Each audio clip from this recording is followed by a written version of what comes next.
Republican State Representative Matt Lehman said the bill is not reactionary but proactive, using the Boston Marathon bombing as an example and a National Guard there that was unprepared. Because we're saying if we're going to have a situation like an issue in like Boston, we are prepared. Indiana is prepared. Democrats, including Matt Pierce, are opposed. He said the training aspect is lacking, not like an officer going through the academy. What happens when you take basically a paramilitary force and you impose it upon a community? You get a lawful gun owner shot in the back and then an extra, 6 or 7 more just for good measure. And then you have people suggested, and this is for those of you in this room who consider yourself conservatives, you get suggestions, if you lawfully carry a handgun, you're a candidate to get shot. One Republican, Representative Danny Lopez, joined Democrats in voting no. Mike Krauser, News Radio 105.9 WBBM. East Coasters digging out from this week's snowstorm have apparently turned to a time-honored Chicago tradition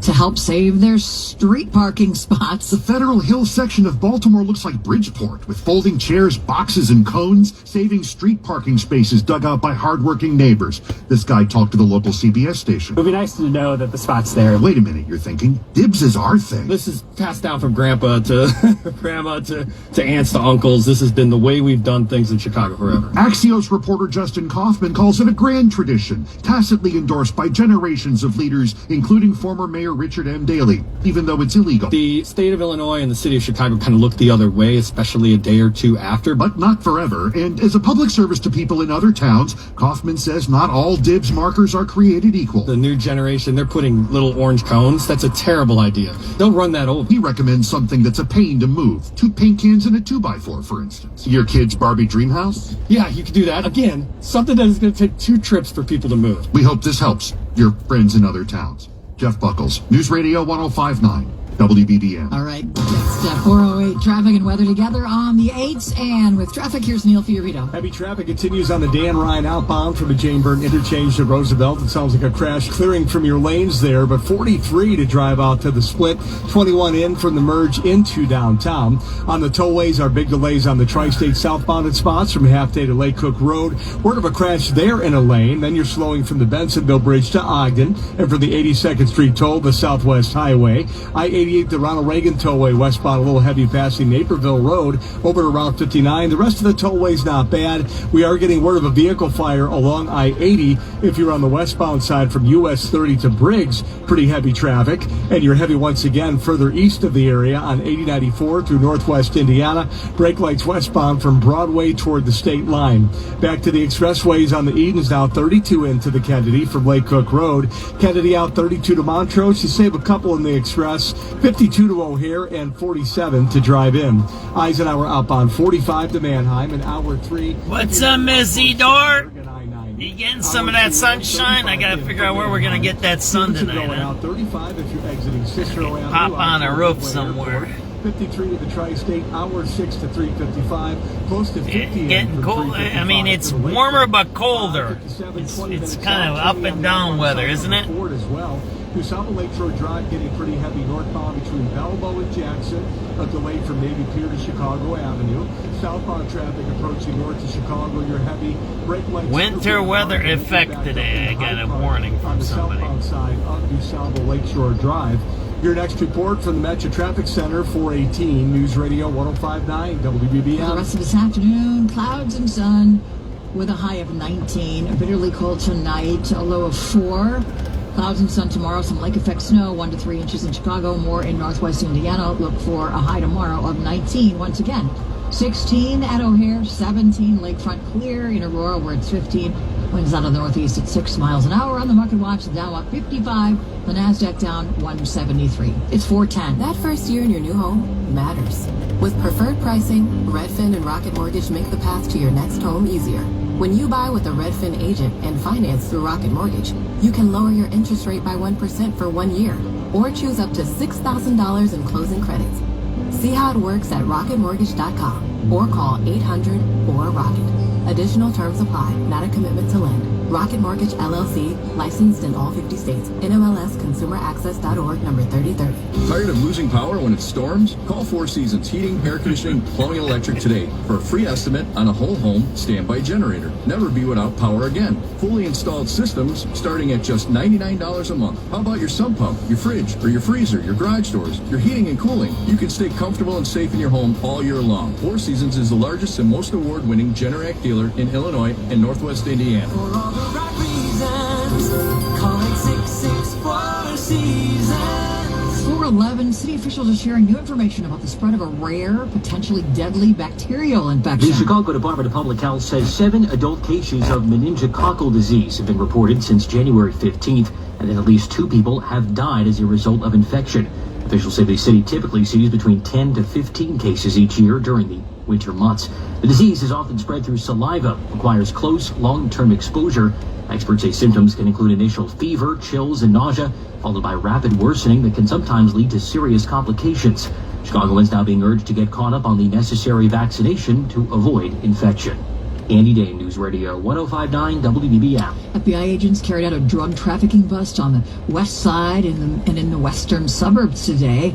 Federal agents were seen on the street at 21st and Washtenaw in Little Village and as far west into the suburbs as Villa Park. Villa Park police says that it was part of a federal criminal investigation. It was not related to any immigration enforcement. Well, the Schaumburg baseball team has new ownership. For 14 seasons now, attorney Pat Sylvie has owned the Schaumburg Boomers. Sylvie has sold the team to Rev Entertainment. According to their website, Rev is the official sports and entertainment partner of the Texas Rangers. Rev Entertainment bought the Kane County Cougars last year.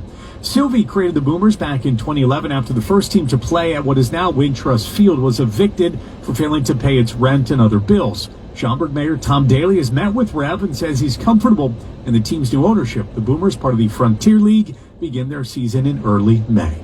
Judson Richards, News Radio 105.9 WBBM. Members of Chicago's museums will be able to participate in the city's first ever museum swap starting today. The Chicago Museum Member Swap allows museum members to explore several of the city's other institutions for free. If you're a member of participating museums, all you have to do is show your member card at other museums through Sunday, and you and a guest will get free admission. 11 museums are participating in the event, including the Museum of Contemporary Art, the Illinois Holocaust Museum, and the National Museum of Mexican Art. A full list of participating museums can be found online. Carolina Garobe, News Radio 105.9 WBBM. Showering, making breakfast, checking emails. No matter how you get your day started, News Radio 105.9 WBBM on your smart speaker keeps you in the know. What's up, everybody? SubX.News on the spot reporting, 4:12 p.m., January 29th, 2026. Yes, Ms. Zidor, I don't know. This weather is wild. It gets warm, it gets cold. My body can't adjust. It was nice today. I was in the sun. We did some chores today, and it was nice. What I do is I'd sit in the car, jack up the heat, and relax in the sun. It's almost like summertime. There's a bunch of cops right there. You see them over there? I see the cops over there, right there. Those are cops sitting on the corner there. They should be like fighting crime. What are they doing? They're not doing anything. You see those guys there? Go fight some crime. Go catch some carjackers. You know what I'm talking about? Some bad guys. Bad guys and bad girls. It's like standing on a corner don't do too much. They're looking and there's 5 of those guys right there and ladies, right? It's like, yeah, okay, I get it, but you need to go do some crime fighting there, man. You know what I'm talking about? I like your police presence, but what does that actually do? Are you fighting crime, or are you just standing around catching crime, right? You kind of get what I'm saying? There has to be some proactiveness. It's what I talked about today. I got the article I just put up, the Americanism. When are we going to start fixing stuff? I messed up something on Twitter and I had to erase it, but it's on Facebook. And that's what I'm talking about, Americanism. Not black, not Muslim, not Christian, not gay, not transgender, not Gaza. I don't want to hear North. I don't want to hear South. I don't want to hear red and blue. I don't want to hear that stuff. I get it. I use those terms. I use that type of terminology too. I'm guilty, but I want to stop. One of the things is, why do we call people African Americans? I get it. But why don't we just call people Americans? I'm an American. I'm an Illinoisan. Why are you an African American? Why are you a Mexican American? Why am I an Eastern European? No, I'm an American. I'm here. This is my country. This is where I'm at. That's what I am. Right? And African Americans, most of them have been born. They have no choice. They have no country to go back to. I mean, unless you know your lineage. But it doesn't even make sense the way, why do we do that kind of stuff, right? I like the term, did you notice this is how the liberals are? Or what? I don't even know who those are. Are they liberals? Are they progressives? Are they communists? Are they socialists? Are they Antifas? Are they black? Who are these people, right? That are doing all these weird things, that are making up these terms. Think about this. Illegal alien is an illegal alien. They came here illegally. And it's in the definition of our whatever, the laws. Alien, right? Yet, they want to change it, say, oh, that's not the right wording, blah, blah, blah, blah, blah, blah. Like, no, they're illegal aliens. They illegally crossed the border. They're not permanent residents. They're not student visas. They're not green card holders. They're not naturalized citizens. I'm a naturalized citizen. I came here when I was 2. I wasn't born here. My kids are all born here. They were all born in Chicago. So they're born Americans, right? There's all different terms, right? I'm an American, and when my kids were born, they were born to an American, right? My wife was a legal resident. Even though she came here and she's not an American, she's a green card holder, everything about her is legal. So there's terminology. We need to start being honest. He's a criminal. She's a crackhead. That's a meth user, right? That's a hobo. That's a vagrant. That's a bum. There's nothing wrong with that. You're not being derogatory. The real thing that really gets me funny is when people say, oh, you're putting down the gangbanger when you call him a criminal, right? Gangbangers love to be on the TV. That's the weird thing. You know what I mean? It's weird because gangbangers want the notoriety. They want to be on the TV, you know what I mean? It's strange that people who create these labels say, oh, you're making them look bad. Like, they got like videos of them with guns on the internet shooting people. They don't care. They want that to be known. That's their street, what do you call it? The street cred, right? There we go. What we got? We got an ambulance coming here, right? But I think that's what we got. I don't know what got me to write that article last night. I think I talked about it when I got home last night because I seen all these weird things happening. The more thing that I'm more concerned about, I guess, is I'm gonna restate it. I was on a roof yesterday and you all saw me. I was on a beautiful roof. It was a beautiful sunset, clear. And all of my service went down. Like, that's why I wrote that. The whole point of that is, and I talked about Americanism before, but it really hit me home yesterday. Like, when are we gonna fix our country? I get it. And I'm gonna write this. I don't want to hear about ICE. Let me turn off my heater. I don't want to hear about ICE. We hired ICE.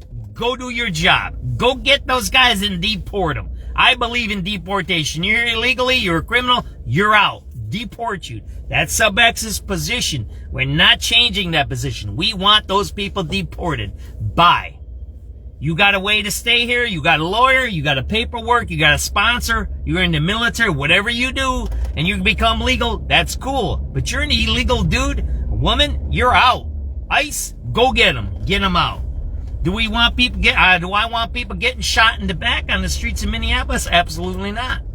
See, that's another thing. And that's what I say. I don't want to hear about ICE. Go do your job. I don't want to see ICE on TV. That has nothing to do with me. I'm not an immigration guy. I'm married to a migrant. My brother-in-law is Mexican. I'm an immigrant. I don't care about that stuff. If they're here legally, get them out. That's it. I don't want to hear about it. Get them out. I don't want to see you on TV with your mask and spraying them and all that, whatever pepper spray stuff. Do your job. Go arrest them. Lock them up. Get them out. Make it safe. If there's crazy protesters there, lock up the protesters if they're interfering with you. Cordon off the area. If you're out there locking up dangerous rapists and killers, then you should lock up the area, coordinate it off, go get the guy or woman and get out of there. And that's it, just like a cop does. Right? We don't want to be hearing about that stuff, shooting people and beating people. I don't want to see that stuff. That's not what you should be doing. ICE shouldn't be beating people, shooting people, and pepper spraying them. Well, it's not their fault. It's the protesters. Well, it is, because you're the law enforcement. You're the guys with the badges and the guns. And if you can't control the area, then you need to be removed from your job. Here, I'll tell you this. I was a teacher once, right? I'm still a teacher. I still have a license. I could go into any classroom in the state of Illinois, in the United States of America. I'm a licensed teacher. I'm also a licensed administrator. By the state of Illinois, I've been cleared by the state, by the feds. I have a license. I have a valid license. It's operating. It's to date. It's not expired. It's nothing. It's current. And this is the one thing my mentor, Dr. Ratner, taught me a lot of things, but about being the teacher, right? Being a teacher in the classroom. I don't know if he told it to me personally. He did a couple of lectures. He was a good man. Dr. Ratner used to teach at Chicago State University. Good man, good man. God rest his soul. God, he may rest in peace. He passed away a few years ago. This is what he told me. As you know, when I'm a career changer. I worked in factories. I worked as a construction guy. I don't know nothing about teaching, right? I don't. Did I have kids? I might have had one kid by then. I think I had one kid at home, but I don't know nothing about teaching, right? I've trained people on work sites. I've showed people how to do things, but I've never been in a classroom teaching stuff, right? And anyway, by my licensure is for vocational ed. I used to teach carpentry, drafting, and computers. So I'm the shop teacher, right? That's what I went to teach. And I got a license to teach it in the state of Illinois. So everybody's always asking these questions, right? And we're new people. We're not in the classroom yet. We're in the college class. I'm at Chicago State, famous school for teaching. And I don't know if I asked it or somebody else asked it, or he just volunteered it. And this was the question. What do you do when you have disruptive students? And this is a story really important for ICE. That's why I see ICE a different way, because I'm from a different point of view. I used to be in the government. I got licenses. I got ATF licenses. I have OSHA licenses. I have FCC licenses. I got a ton of licenses. I got state, fed, county, city. I got all kinds of crap, right? I'm 57. I got all these licenses and college degrees. I can't keep track of that stuff, right? And this is what Dr. Rathnot taught us. Because we always used to ask, what do you do? What do you do? And it always came up, what do you do with the kid that don't listen? What do you do with their fighting there? What do you do if they do this? And how do you handle this? And how do you do this? And, we go through scenarios and blah, blah, blah, blah, blah. Everybody went through classes in college, or at work. You've done that scenario, role play stuff at work or wherever you've done it, or leadership. You know everything I'm talking about, right? Everybody who listens to my show understands what I'm talking about. So we're asking these questions in class. We're not teachers. We've never been in a classroom. We're like, what do you do if this happens? What do you do if this happens? And then eventually, I don't know what happened. Dr. Ratto one day goes, look. He goes, when you're in that classroom, that's your job. Well, what happens if he throws a book at you? And he would repeat it again. He goes, that's your job. If you keep calling the principal to take care of your students, then why does he need you? Right? And sometimes you can't figure that out because you're like, well, they're breaking the rules and they don't want to listen to you. Then you need to do some. Well, that's what he explained, because that's our job. And that's where my position is now on ICE. I don't want to hear about ICE. I don't want to see ICE. I don't want to know about pepper sprays. I don't want to know about shooting people in the back, running people over, whatever they do. I don't care. ICE needs to do their job. They get paid well. You don't like it and you're abused, then quit. We get 10 more people. Fire one and get 10 more. Okay, there's plenty of people that want to do that job. I'm pretty sure if you pay them good and you give them the good benefits. It's a government job. But I've been thinking about this the last few days after they shot that guy in the back. I don't want to hear about ICE. Do your job, deport these people. I don't want to hear about chasing Mexicans and Somalis and whoever else and who cat eaters and whatever other crap you're doing. Who cares? That's your job. And that's why I wrote that article today. You're chasing around Mexicans and Bolivians and whatever the hell else you're doing, and molesters and rapists. I don't want it. Do that. And if you got a list and you say this is what we did and this is our progress, fine. But I don't want to hear that you're having a problem. Because that's what we pay ICE to do. That's what we pay the government to do. That's what we pay the Department of Homeland Security or whatever other department that you're under. You're paid to do that job. If you can't do it, get out. If the leadership can't do it, then they need to get out. And that's why we have elections. We got an election coming up in November. Maybe we're going to get rid of maybe the Democrats, we're going to take over the House again. And then we're going to see all kinds of impeachment crap, right? The Democrats are going to get in. Most likely, everybody's predicting Democrats might get in this fall. It has nothing to do with the Republicans. It always is when there's one party that controls everything, we usually flip the party, right? And say, we need a checks and balances. Why? Because we learned that. Where did we learn that? We learned that in high school when we took Constitution, checks and balances. Well, if I got guys running around complaining about pepper spray and Somalis and whatever other crap that's happening, then why are we paying you? Why are you taking my taxes? Why is the government taking my taxes, right? It's the same thing with Brandon Johnson. Oh, we're going to do smoking filters on the trains. Like, what? It's illegal to smoke on a train in Illinois. There's a state law, there's a county law, and there's a city law, and there's CTA regulations. There's 4 different regulations, laws. And you got some bozo in office that says what? Well, we're going to put some filters in because we can't fix it. All the while you've been telling us crime is down. Well, smoking on a train is a crime. Do you see where this all goes? We pay these buffoons, whether it's the feds, whether it's the state, whether it's the county, whether it's the city. I don't care the dog catcher. I don't care if it's that guy right there in front of us. We pay that guy. That guy is our employee. You see that postal carrier right there? That's our employee. He works for the government. The government is us. We, the people. And then they make an excuse. I don't want to hear it. Remember when we grew up? What was the postman? Rain, sleet, or shine. They don't do that no more. I have 2 post people on my block. I remember when I grew up, there was one postman, and that's all I knew for, 10 years when I lived down on Spalding.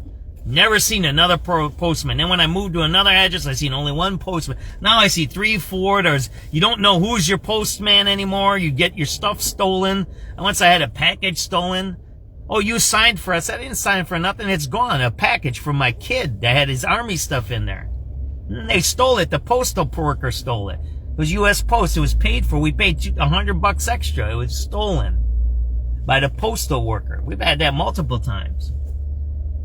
But that's where I'm getting. When are we gonna fix this stuff? I won't do the swear word like I did. When are we gonna fix it? When are we gonna focus on America? I wrote on Twitter, and there's some stuff I can't put on Facebook because I'll get banned and blocked. I said, when are we gonna make America great again? I'm waiting. Well, you can say, well, Trump, blah, blah, blah. Well, Trump now is in what? He's working on his 6th year now. He was in for 4. He finished 1, and now this is what? That's 6. Yeah, I can add a little bit. I might not be as fast as I used to with my calculus and my trigonometry, but I can add like 4 and 1 and 1. That's 6. Trump is on his 6th year in office. He has the whole Congress is Republican. The whole Supreme Court is Republican. He can do anything he wants. When is it gonna fix America? When is America gonna get great again? I know that's a little facetious. I understand we have a lot of problems that have been happening for a long time. But let's start focusing on us. I get it. Venezuela, good. Get rid of that guy. He's a dictator. Lock him up. Bye. That was a good thing, right? Now we're selling the oil. We're helping those people. Maybe the Venezuelans will go back home. See, I think that's the point of Venezuela. I think the way he did Venezuela is he gets rid of the dictator, because a lot of these people were kicked out by him, the communists, right? They did with Cuba. They kicked all the Mario boat lift people, right?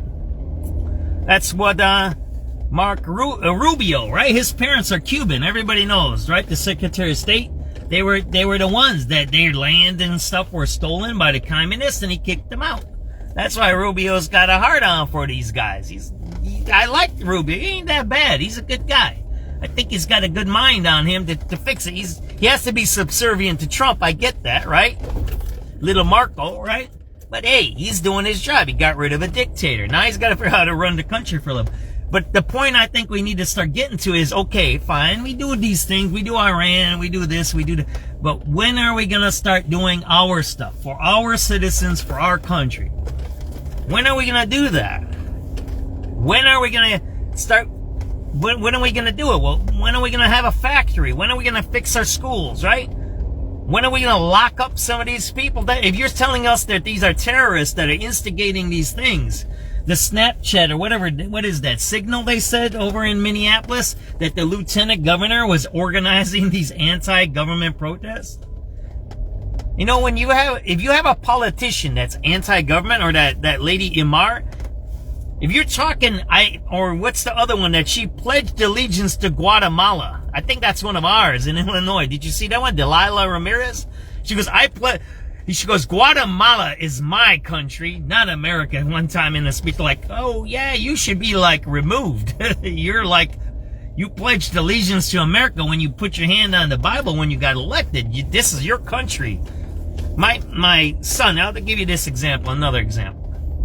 My son is in the military.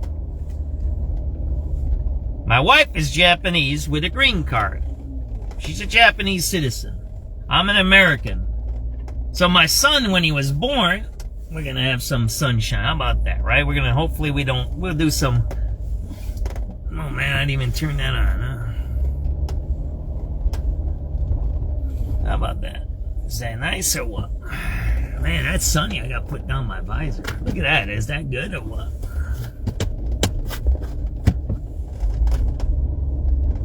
Is that nice or what? So my son was a dual citizen. And then I'll put on, let's put on the news. I'll be quiet.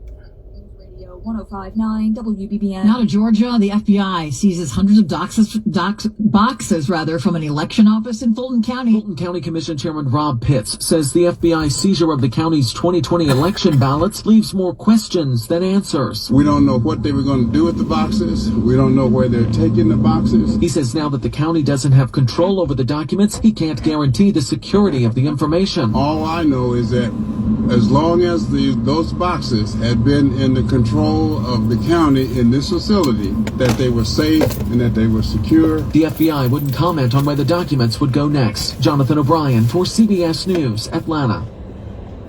President Trump sounding optimistic about averting another potential government shutdown. Congress has until the end of the week to pass 6 more government appropriations bills, or a shutdown will follow. But President Trump says he doesn't think that will happen. Hopefully we won't have a shutdown.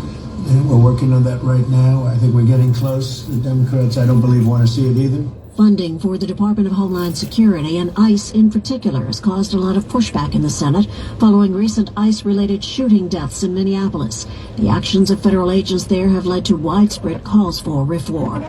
Linda Kenyon, CBS News, the White House. And the president also seeming to signal a willingness to ease tensions in Minnesota, but there's still been little evidence of significant changes there so far. Vehicle now. I don't care who Bureau of Prisons officers threatened AP reporters with arrest Wednesday as they were trying to document a confrontation with activists on a Minneapolis street, in which at least one person was pepper sprayed and another detained. No immigration enforcement agent should ever be allowed to act as a judge, jury, and executioner on our streets. That's right. Democratic Representative Ilhan Omar visited a Somali market in the city a day after she was attacked by a Trump supporter at a town hall. Not only is the federal occupation hurting businesses, the president's reprehensible rhetoric has led right-wing grifters to show up here to terrorize our community. Omar has been repeatedly singled out by Trump, who basically accused her of staging the attack. I'm Ben Thomas. And a man was arrested this week for allegedly impersonating an FBI agent in an attempt to free Luigi Mangione from the Brooklyn jail where he's being held. Mark Anderson approached the intake area inside the Metropolitan Detention Center in Brooklyn, claimed he was an FBI agent, said he allegedly had a weapon and had paperwork, quote, signed by a judge authorizing the release of Mangione. Anderson was detained with a backpack that allegedly had a large barbecue fork and a pizza cutter in it. Mangione is currently awaiting trial for Thompson's murder, with jury selection slated for September 8th. 4:36. Are you tired of being tired? Go to AdventKnows.com. Finally, how about a simple? No, I didn't see the sand, but I'll go up there. But I think maybe people are getting tired of their cars getting...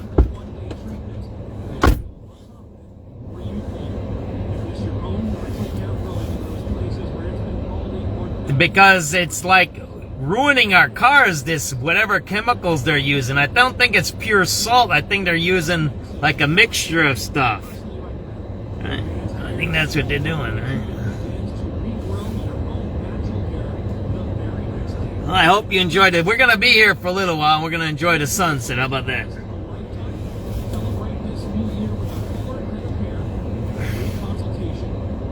But you kind of get, like, we're listening to the Mangione, we're listening to this, and I get it. Look, my job is the news. I'm going to tell you what's going on. But I would rather talk about what are we doing in education? What are we doing to fix the birth rate? Because we need to get more babies. We need more babies in our country. We're getting old. We're having a problem with population, right? Deal on any full-size Bronco or Bronco Sport. So we have other issues we should, I guess this is what I'm getting to. We have a lot of issues that we should be dealing with than chasing around illegals, right? That's what I guess I'm trying to get to, right? Wow, how did we get to chasing around illegals is the main story, right? Right through a potentially dangerous loophole in state law. I'm political editor Jeff Buckles in the West Loop. We're going to tell you about that story coming up. First, let's get a check of the roads with Neil Fiorito. A crash on the Kennedy Expressway coming inbound around Cumberland. Looks like it's clearing from your lanes. 57 if you're driving into downtown from O'Hare. 27 off the junction. You're outbound ride 32 to Montrose. 52 to O'Hare. On the Eisenhower inbound, you have traffic from Manheim to First Avenue because of a stall in the left lane. Hour 6 in from 90, 43 in from Manheim. Outbound a 49-minute trip to Manheim. An hour 7 to the Jane Addams Tollway. Eden's coming in about 40 minutes from Lake Cook to the Kennedy Junction. Stevenson going out 37 to Cicero Avenue in case you're heading out toward Midway Airport. 55 to the Tri-State, hour 10 to the Veterans Tollway. 50 in from 355. You're 33 to drive in for the Tri-State Tollway. Southside Expressway is a Dan Ryan pretty busy, about 40 out, 23 minutes in. 57 going out is a 20-minute ride to I-80 and 20 on the outbound Ford too. Through South Lakeshore Drive traffic, plenty of it along the lakefront in spots as you make your way through the Gold Coast and into Graham Park, and southbound traffic heavy into Hyde Park. No major headlines on your tollways. We did have a crash on the Tri-State southbound near Lake Cook Road. It looks like it might be getting cleaned up on the shoulder. A couple of delays along I-80 and Joliet westbound toward Larkin, and then spotty delays on either side between Harlem and I-57 through Tinley Park. 8094 has traffic on the westbound side, and this is getting toward Broadway. We're getting word of a vehicle fire in that area, but it stays really heavy on the westbound side of the Borman until you get to Klein. Your next report from the Metro Traffic Center, 448 News Radio 105.9 WBBM. The WBBM AccuWeather forecast. Clear to partly cloudy, bitterly cold tonight, down to 4 degrees, and then brisk and cold for tomorrow and Saturday. There's some lake effect snow showers. See 1 to 3 inches across northeast Illinois for the most part, although it could be locally higher amounts near the lakefront. But northwest Indiana is going to get hit very hard with perhaps 6 to 12 inches through Saturday. High tomorrow 19, tomorrow night down to 7, Saturday's high 24. Right now Lakefront, Midway Bow 17, 14 Downers Grove, O'Hare 16, going down to 4. I'm AccuWeather meteorologist John Feerick. It is 4:40. Well, you see them everywhere, from streets to sidewalks to bike paths. Now, state leaders are putting some new focus on some electric-powered bikes and scooters. Lurie Children's Hospital emergency room physician Dr. Christine Cieslak says she's seen it all. Bad facial fractures and lacerations, wrist fractures, forearm fractures, shoulder fractures, clavicle fractures. She says all those injuries and more have been suffered by children while riding some e-bikes and scooters, some for the first time after getting them as presents. They try it once, that's it. Life has changed. She joined Secretary of State Alexi Janulius and others for the rollout of a new campaign that aims to change state laws to cover some unregulated e-bikes that can do as much as 58 miles per hour. Our laws haven't kept up with the technology or the demand. Public education and updated driver's ed programs are also part of this push. We're in the West Loop. Jeff Buckles, News Radio 105.9.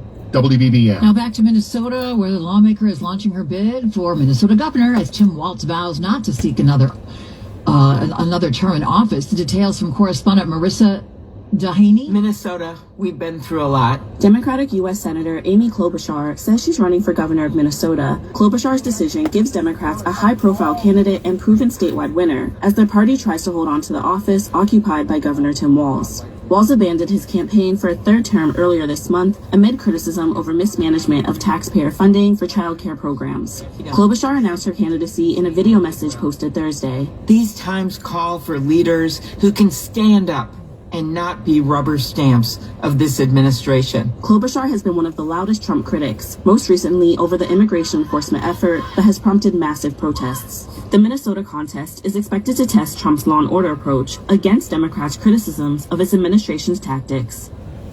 At this time, no other major Democrats have gotten into the race yet following Walz's decision to not seek re-election.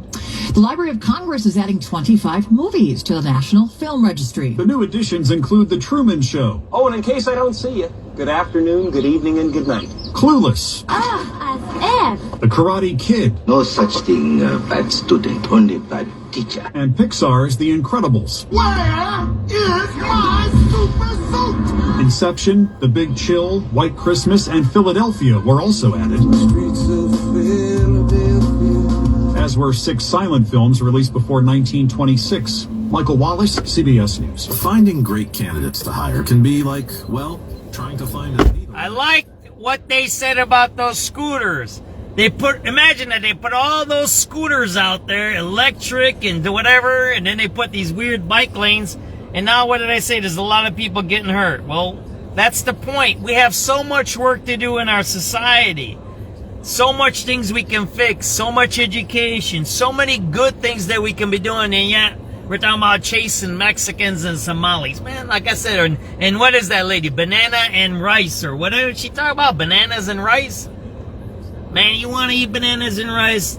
I'll give you a box of it. I'll give you 10 pounds of bananas and I'll give you 50 pounds of rice. You can eat it all you want. As long as you're not taking learning money, right? And you don't have no students. See, those are the things we need to be working on. Have we figured out how those Somalis got that money? Everybody knows those... Let me turn this down. Everybody knows those Somalis got the money from somebody, right? Those Somalis didn't just go into a bank and take the money out. Those Somalis got the money from somebody. Huh? And who's been in power?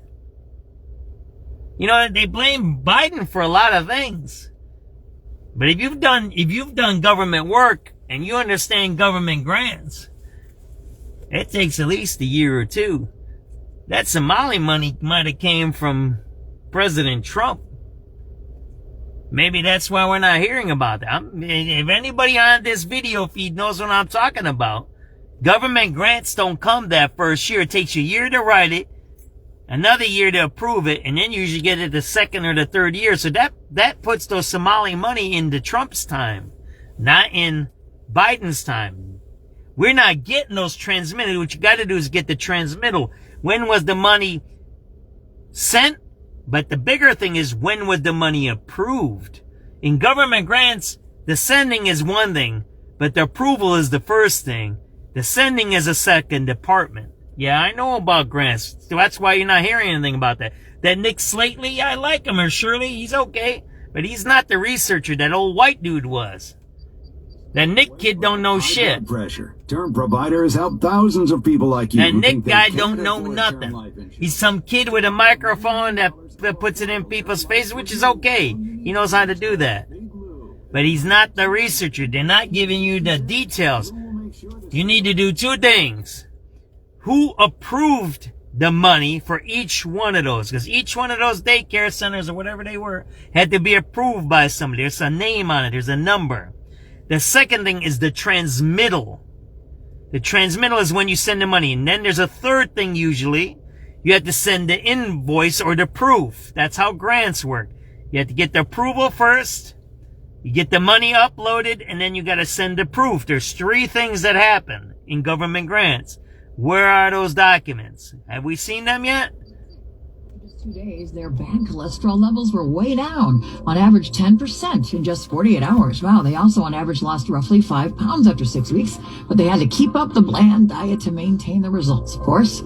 And the company that makes these Sweethearts Valentine's candies are changing things up this February 14th. Instead of the usual Be Mine and similar messages, they're pivoting to budget-friendly messages like share login, split rent, oh my gosh, this is funny, carpool, and buy in bulk.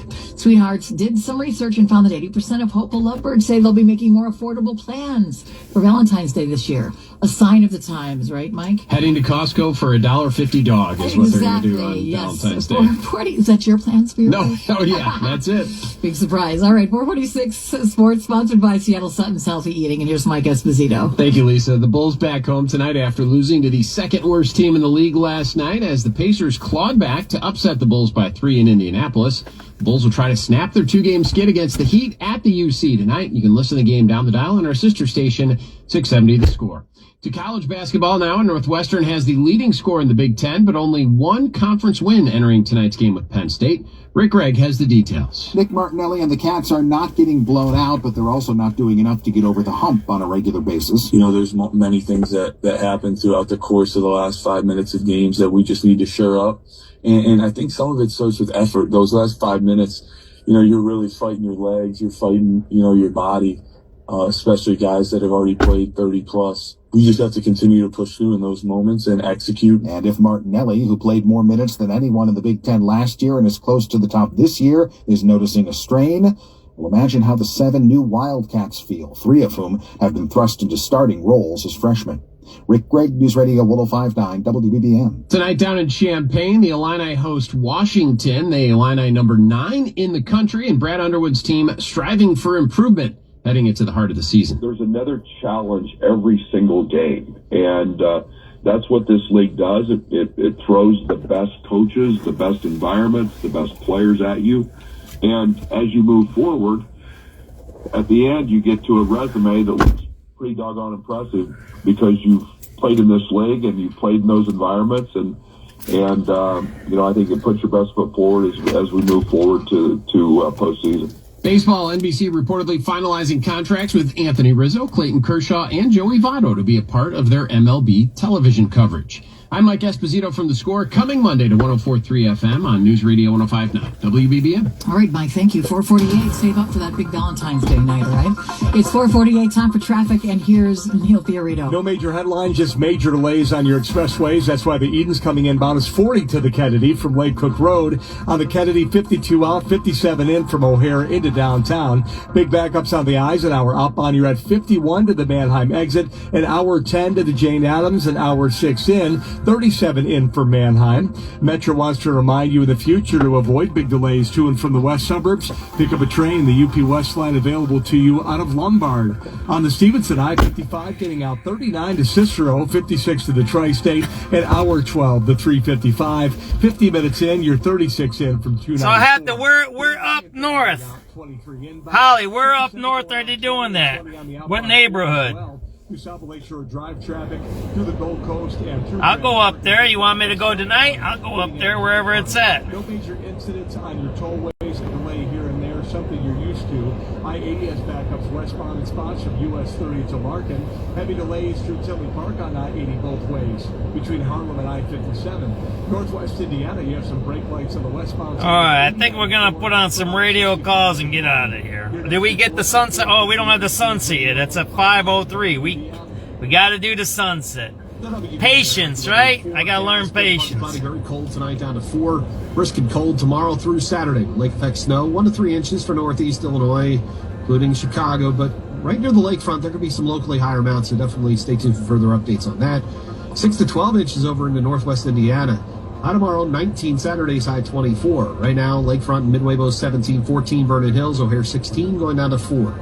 I'm AccuWeather meteorologist John Feely.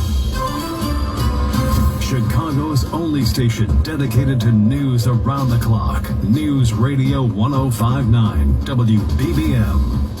It is 4:50. A new report shedding some light on just how much the federal troops deployment to 5 U.S. cities, including here in Chicago, cost taxpayers. Data from the nonpartisan Congressional Budget Office shows those deployments cost roughly $496 million from June of last year through the end of December. The biggest chunk of the money, $223 million, covered troops sent to Washington, D.C., followed by $193 million for deployments to Los Angeles, $33 million for Memphis, $26 million for Portland, and $21 million for troops sent to Illinois. The report also concluded that continued deployments could cost more than $1 billion for the rest of this year. Several U.S. senators, including both Illinois Senators Dick Durbin and Tammy Duckworth, requested the report. Mai Martinez, News Radio 105.9 WBBM. 451. Of America's record 36 million small businesses, more than 3/4 today have just a single employee. So let's get back to our theme of Americanism. Again, I'm not talking about whites. I'm not talking about Mexicans. I ain't talking about Protestants. I ain't talking about Christians. I ain't talking about Catholics. I ain't talking about Muslims. I ain't talking about Mayflower. I ain't talking about Cheyenne, Cherokee, whatever that is. You're here. You're on this land, and you're here legally. You're an American. That's it. Period. Now, how are we going to fix it? Like we fixed the Hoover Dam. Like we built the Brooklyn Bridge. Like we built the Sears Tower. I'm going to show you the Sears Tower. Once the sun sets, I'll show you the Sears Tower. Like we built this garage. Like we built these cars. Like we won. Oh, wait. Let's remember this, everybody. Like we won a war against the Nazis before. The Nazis. The white supremacist Nazis. And I'm going to say this again. The white supremacist Nazis. We won that war in World War II. We won that one. I don't want to be repeating that war. And we know we shouldn't be fighting Grandpa's wars. If these hippies and these cops and if the hippies and the Nixons want to fight it out, then they need to go like the Thunderdome. 2 men in, 1 man out. That's it. Put Biden and put Trump into a canister or a cage and let them fight. 2 old white dudes. Let them fight it out. Who cares? I could care less. I'm not worried about that stuff. I'm worried about my family. I'm worried about my grandkids when I have grandkids. I want to worry about when I'm older. I don't have to worry about getting carjacked. I don't want my rent and I don't want my taxes to go up. I want my car to be fixed. Those are the things that I'm concerned about. I want to go to a restaurant, like I talked about the other day. I want to be able to go out to eat. I like going out to eat. I like going out to movies. I like going out on trips. I like doing those. That's America. We work and then we spend our money. Some people get rich and are billionaires and tycoons. I don't think I'm going to be one of them. I'm just going to figure out how to hustle and make my money as I go. And hopefully I have a nice warm place to sleep. I have a little bit of food at night and I take a shower. Once in a while I take a nice vacation or a little trip somewhere and see something nice. That's all I care about. When I pass away, God isn't going to look at how much money I got. He ain't going to look at how much cars I got. What is God going to look at? How did I live my life? And I think that's what we got to get to, this Americanism, right? What is it to be an American?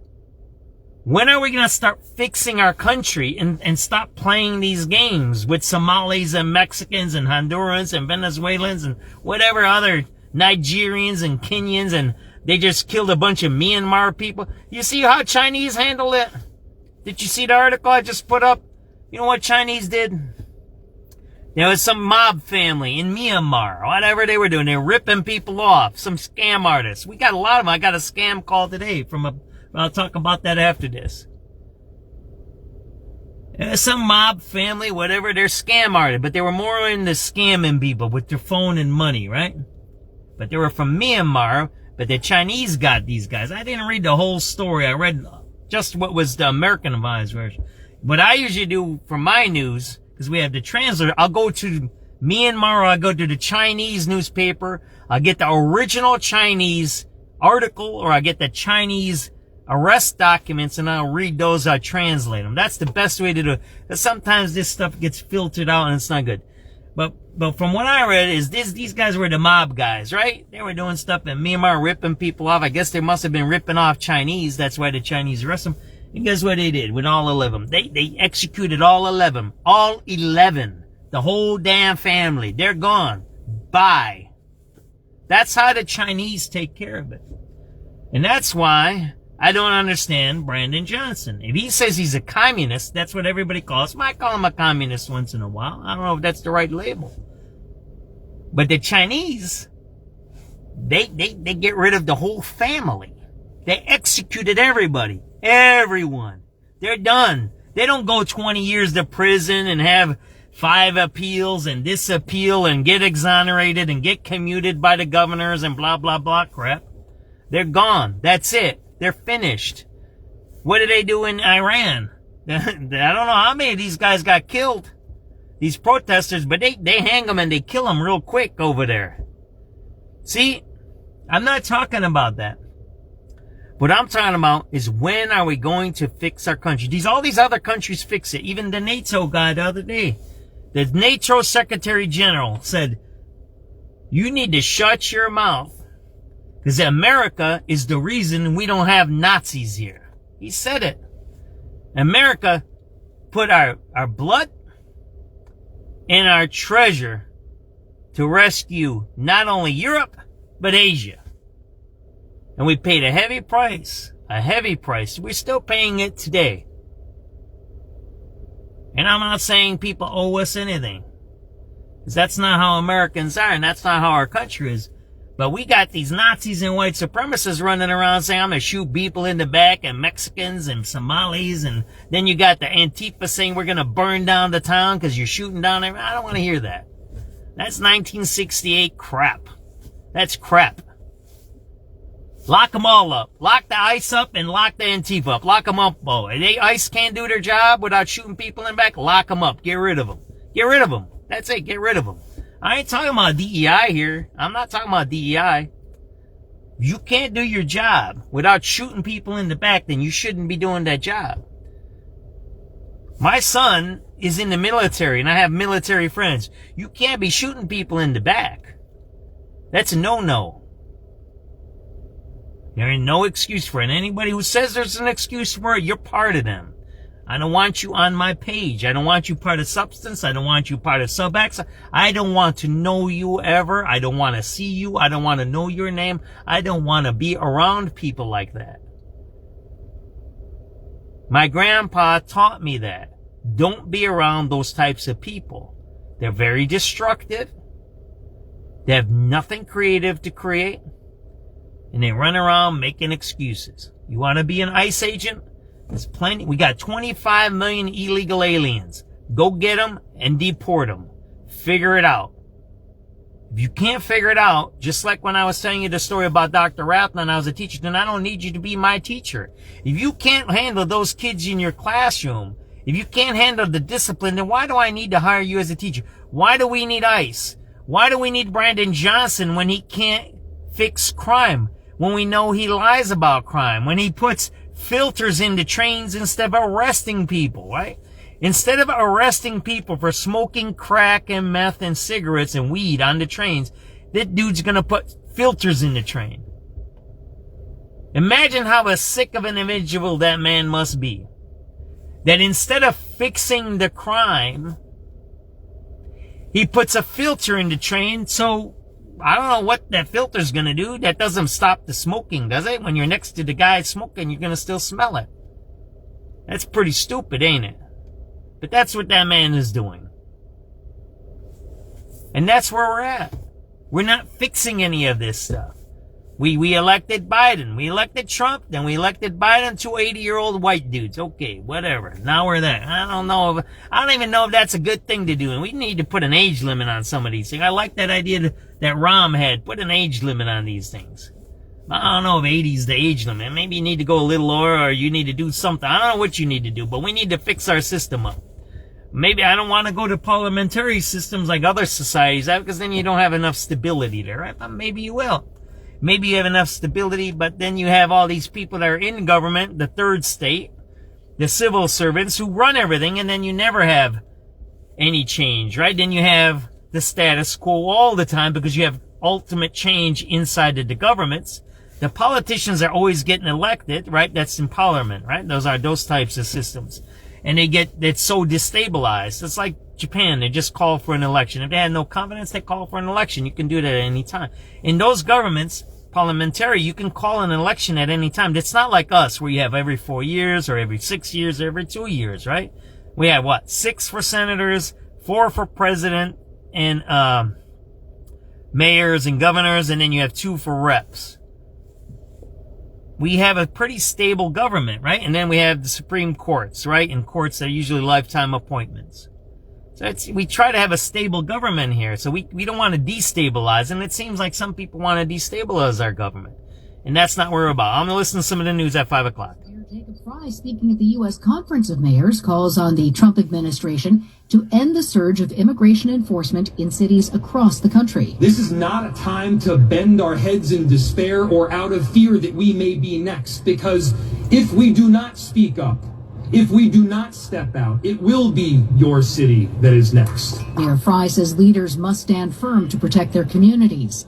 In Illinois, former Sheriff Deputy Sean Grayson has been sentenced to 20 years for killing Sonia Massey in her home. Massey had called 911 for help concerning a possible prowler. Grayson fired on her when he felt threatened by a pot of boiling water while inside the home. Massey's daughter, Summer, says she does not accept that Grayson says he is sorry. I don't think I'm gonna forget him no time soon. I don't think he really care anyway. He just sick and dying. He won't forget it. So, I mean, if he do die, maybe he going to the pearly gates, but I don't think so. President Trump, during his first cabinet meeting of the new year, announces, by the end of today, I'd like to have the airspace over Venezuela. Planes can go to Venezuela opened up. President closed the airspace following the U.S. military raid that ousted Venezuela's President Nicolas Maduro. Meantime, Venezuela's government has approved opening the nation's oil sector to privatization. This is CBS News. Take control of your financial life. So the guy who shot Sonia Massey got 20 years, huh?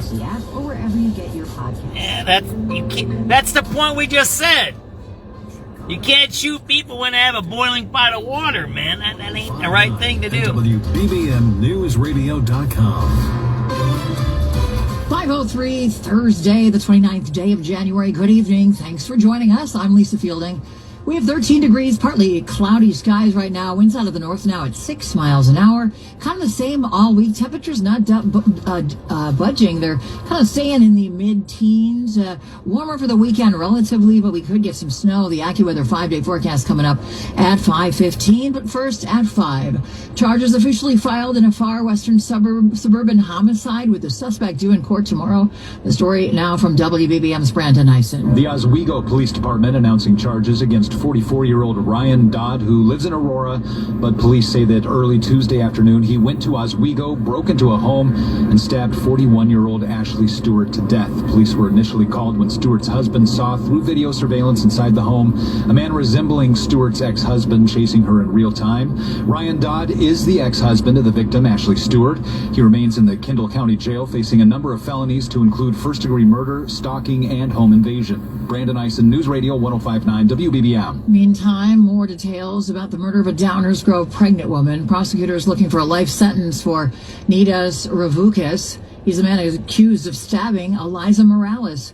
They say more than 70 times. DuPage County State's Attorney Robert Berlin told reporters that his office does not see this level of violence very often.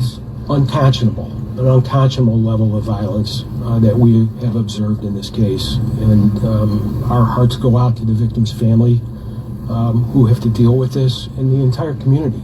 Crimes like this have an impact on the entire community. During the first court appearance, Judge Joshua Deedon ordered Ravukas to be held in the jail while he awaits trial because he is a danger to the community.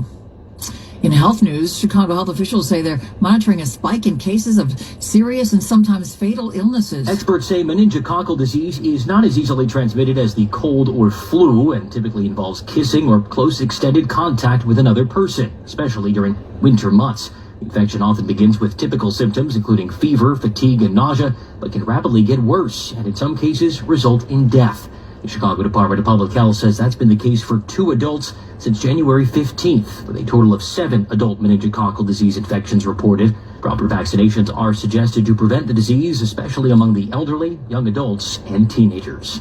Andy Day, News Radio 105.9 WBBM. Former executive of Loretto Hospital who fled the country rather than face fraud charges has now been arrested in Serbia. Ex-CFO Dr. Anosh Ahmed was arrested 2 months ago, and a court in Serbia later denied his petition to be released, according to federal court documents. Prosecutors want him extradited here to face charges he and others at Loretto embezzled more than $15 million in a phony billing scheme. Last year, Ahmed was charged in a separate case alleging he and others used stolen patient data to bill the government for COVID tests they never performed.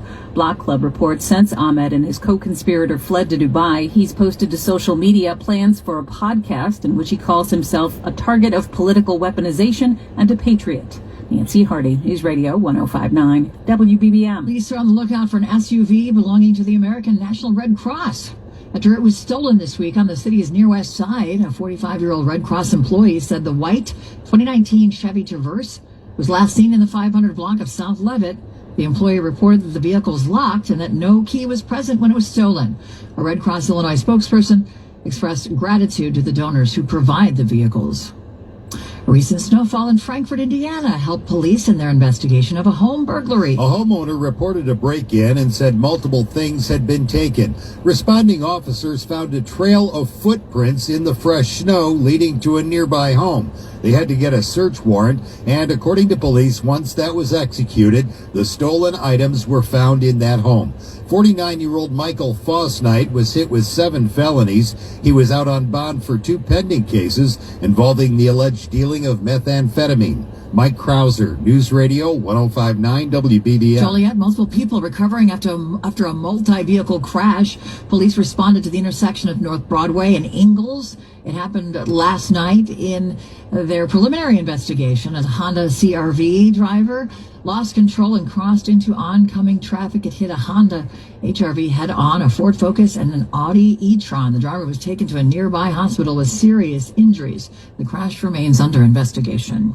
5:08 now. Traffic and weather together on the 8 crashes today, Neil? Yeah, we're actually getting word of a couple of them on the Dan Ryan, Lisa. One on each side. The inbound Dan Ryan before Cermak, a reported crash in the center lane. Traffic getting really heavy from the Stevenson. You're 21 inbound. You're right outbound heavy in spots from the Jane Byrne interchange to 87th Street. That's word of a crash in the 2 right lanes there out near the split. You're 40 minutes out that way. Looking elsewhere on the expressways, the Edens, no crashes to worry about, just a lot of brake lights coming in spots from Dundee to past Old Orchard, 37 into the Kennedy from Lake Cook Road, on the Kennedy out 32 to Montrose, about the same in the Express, 52 to O'Hare, and 46 to drive in. Eisenhower outbound 51 to the Mannheim exit at hour 9 to the Jane Addams, and hour 4 in. The Stevenson out at 56 to the Tri-State, heading out to the Veterans Tollway at hour 12, 50 minutes in from 355 to DeSable Lakeshore Drive. 57 going out 20 and 18 on the outbound Ford. A lot of traffic on DeSable Lakeshore Drive to the Gold Coast and through Grand Park, and really backed up traffic today southbound trying to get into Hyde Park. On the tollways, the Tri-State brake lights northbound passing the Ford and Cermak to 2 90. Southbound traffic, you're heavy from Half Day to 95th in spots, and then from I-80 to the Bishop Ford. Right before that, the Jane Addams westbound on the brakes from 53 to Roselle Road. Backups on the Ronald Reagan Tollway westbound from the York Road Toll, the Highland, and near Route 59. Eastbound on I-88, you're heavy from Route 83, hitting on the northbound Tri-State ramp. On the Veterans Tollway southbound, expect traffic in spots between North Avenue and the Reagan. Northbound slow from Roosevelt to North Avenue. In the southwest suburbs, some backups on I-80 West. Brakes to Larkin, and eastbound is heavy from LaGrange Road to I-57. Northwest Indiana, one standout delay. It's on 8094 westbound in spots from I-65 to Klein Avenue. Your next traffic report from the Metro Traffic Center, 518 News Radio 105.9 WBBM. All right, Neil, tonight, another night of single-digit temperatures, a low of 4 tonight. Tomorrow, warming up a bit, temperatures near 20, not much, but we could get some lake effect snow, 1 to 3 inches in the city. Winter storm watch for more snow along the lakefront in northwest Indiana, particularly Porter and Lake counties in northwest Indiana. It's 5:10. Hi, I'm Jack Arnold from Arnold Electric. There you go. So we got the news net to get going. Well, maybe we'll listen to some radio calls, right? So 20 years for killing that lady for a pot of hot water, right? Yeah, that's what we're talking about. These things. When are we gonna fix our country? Look, there are always gonna be mistakes. You can't have a guy who shoots a lady with a pot of water, and she's the one who called 911. That's the point. She called 911. It wasn't that someone else called 911 on her that she was acting erratic. She herself called 911. And then the guy kills her. Yeah, that dude, man, that dude's messed up. He should never have been a cop. It's like that Catholic school guy. You know, there was a Catholic school molester by us, right? In my neighborhood. They just found him. You know that guy's story, right? He changed his name multiple times. I gotta get my tea bag. I got tea thermos, and then we're gonna get out of here.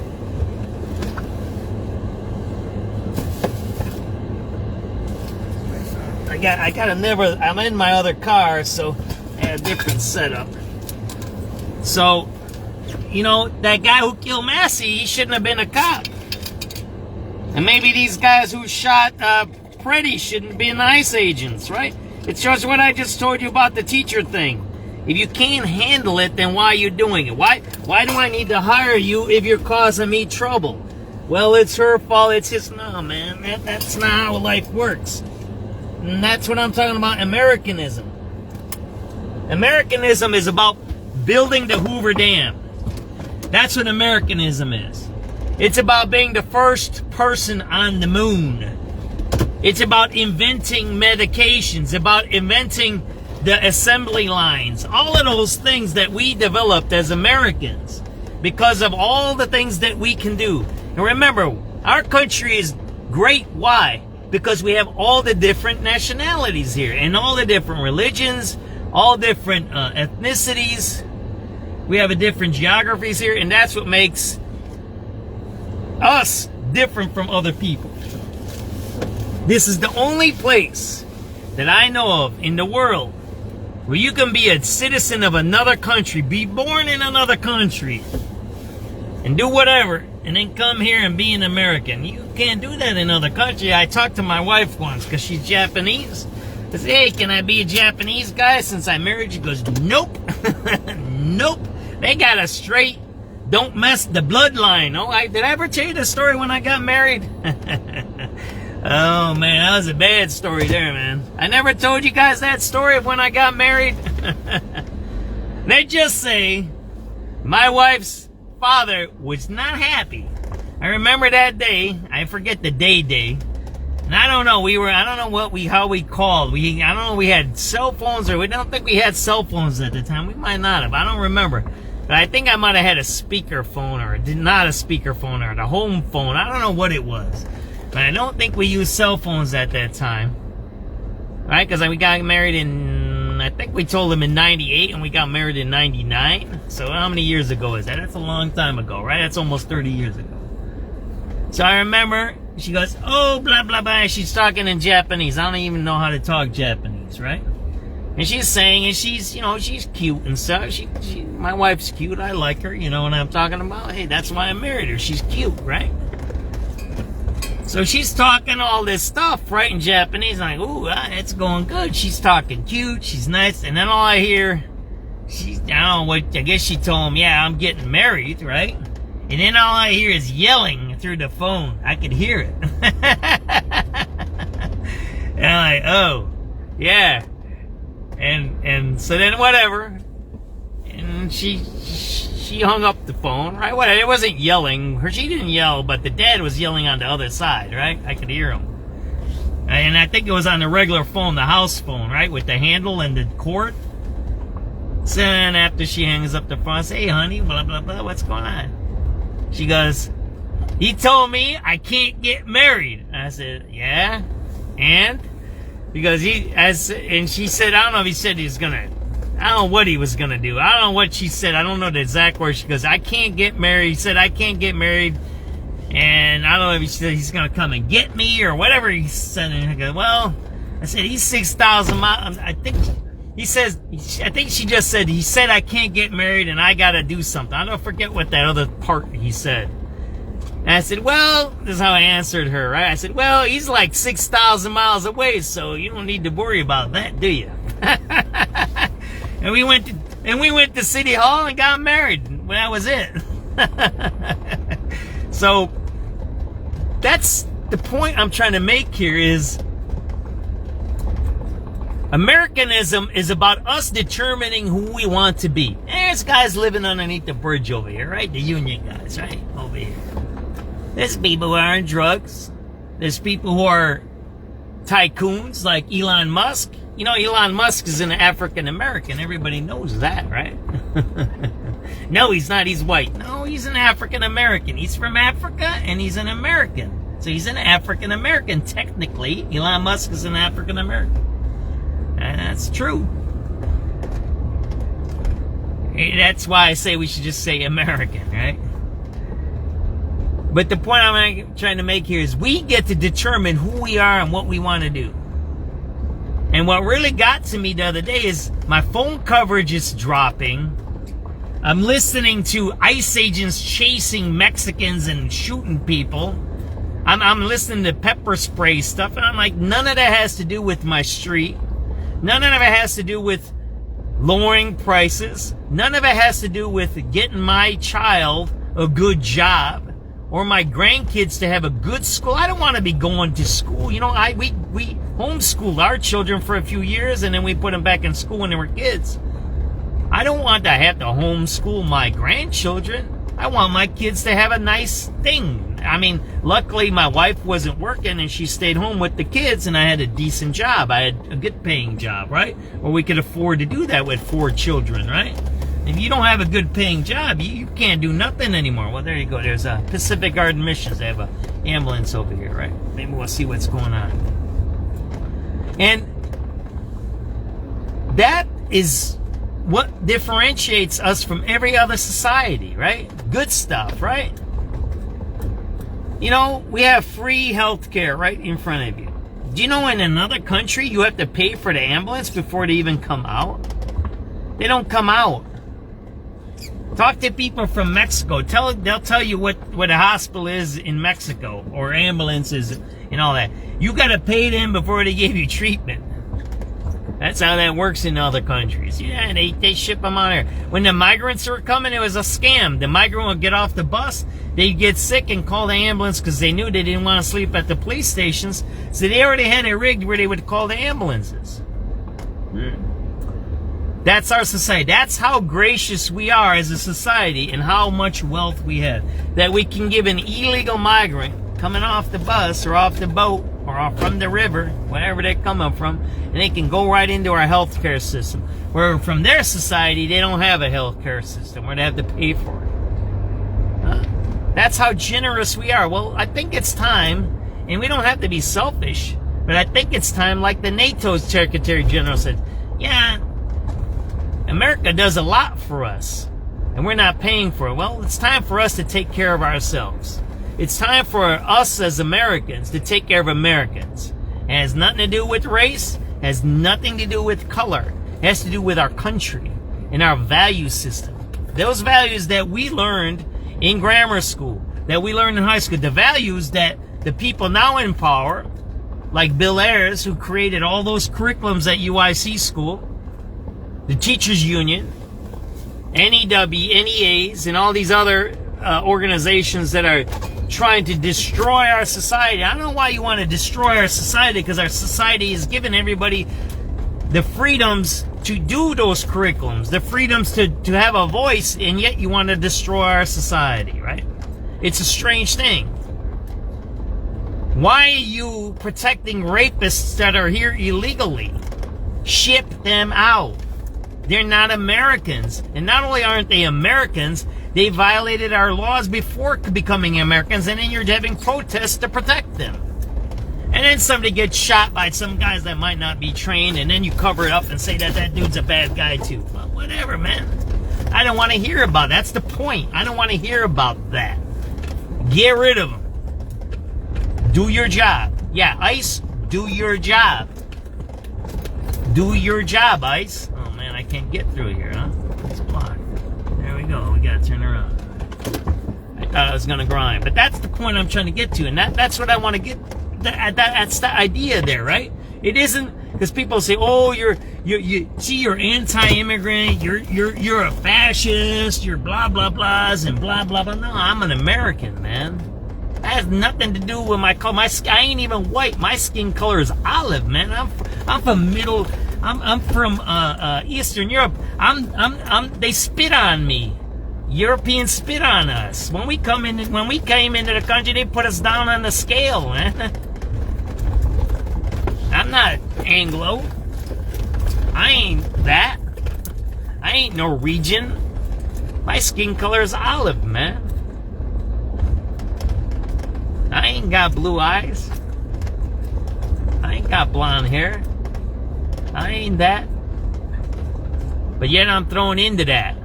I'm called this, I'm called that. I remember one day, the vice president of the teachers union, Jackson Potter, he was the chief of staff at the time. He gave this whole crazy speech about slavery and enslavement and boats and chains and whatever else whatnot he was talking about. He gave the whole white guilt. Anybody hear the white guilt speeches that these liberals do? And then once the leaders don't have white guilt, they're putting it on you. It's called transference, right? When they transfer it to you, then they can control you because you're guilty, right? And they can what? Suppress you, right? When you use negativity towards somebody, it's a suppression technique. It's to suppress you, right? Rather than have a regular conversation or state your points or have a regular debate or discourse, that's what people do, right? To suppress you. This guy gave this long-ass speech about white guilt, why we need to do this, and the Civil War, and all of this stuff. Right? There you go. If you want some wood, I don't know what those are. Those are benches right there, right? And I stood up at the end of this speech, and because there was racism going on. The leadership actually was... There was a complaint against the teachers' union leadership at the time. I was under Karen Lewis, by the way. All the black employees said the teachers union leadership was racist, and this is under Karen Lewis. I got the letter. If you ever want to say, I wrote an article about it. I happened many years ago. And Jackson Potter was the chief of staff. So instead of taking accountability for it, like an American would do, and say, yeah, I said this, or we did this, or, we shouldn't do that. We're going to create change. We're going to do this, and we're going to do that. They didn't do that. They gave a whole speech about white guilt. How it's the white person's fault. That they said it's the white person's fault the way black people feel. That was the speech. That's the white guilt speech. That's when a racist says that, right? That's how racists control people, and the liberals do. It's called white guilt. You know that concept, right? What they do is they project or they transfer their oppression onto weak people, and they say it's your fault because of your race that blacks or Hispanics or Asian, whatever it is, or it's like an enabling technique. Even the It's in alcoholism, it's in gambling, it's in abuse, right? It's an abusive relationship where the abuser says it to the victim or to the other parties that it's their fault, rather than the abuser taking accountability and say, yeah, I did that, I'm sorry, let's make amends, and then puts in steps that they're going to change their behavior. Well, that didn't happen. They transferred it on all of the staff, especially the white staff, and said, you know, it's your fault that the blacks feel that way, and you have to do things to correct it. So at the end of this speech he did, they did, I don't know what they did, peace circles or whatever they did, I don't remember anymore. It was Joe Alvarez ran that, but then it was Joe Alvarez and Jackson Potter ran that. I got the notes on that. I can dig them up if you want. That's almost 15 years ago that happened. At the end of this thing, I stood up and said this. I don't know what you're talking about, man. And he kind of got upset. He looked at me. He had these looks because he didn't like it because I used to tell him what I felt, right? And I stood up in front of this whole crowd. There was about 100 of us in the room. White, black, all that, right? And it was a racism talk, right? Because, again, the employees filed a formal complaint that the leadership was racist. They didn't say the staff was racist. They said the leadership was racist. And the leadership said it was the white staff's fault. That's what the speech was about, right? From Jackson Potter. So I stood up and I said two things. I said, one, I ain't the boss. So I don't know why I'm in this room. Because I don't run nothing. And I'm a fellow worker with the black people. I'm the same level as them. I ain't got no power to tell them this or that. Or subjugate them. I don't cut their checks. I don't give them their benefits. And I can't give nobody an order. So I don't know what you're talking about to me. Because I'm not the boss. He was quiet and the leadership got mad. The second part of my talk, and what I said is, the second part of this is I said, I'm an immigrant from Eastern Europe. My family came here and we got to Chicago, I believe, in 72. I think it was 72 or 71. Because my mom didn't want to be under a communist regime. That's when the communists invaded Czechoslovakia in 68. They left, they went to Vienna, and then they were in Vienna for a few years till they got their paperwork to come to America, right? They did the right steps, right? They had to get asylum status and blah, blah, blah. So I said, listen, I ain't from here. I'm an immigrant, and I'm an American. That's what I said. I said, just like that. And I'm white. But I'm not Anglo, and I'm not the boss. And I never owned a slave.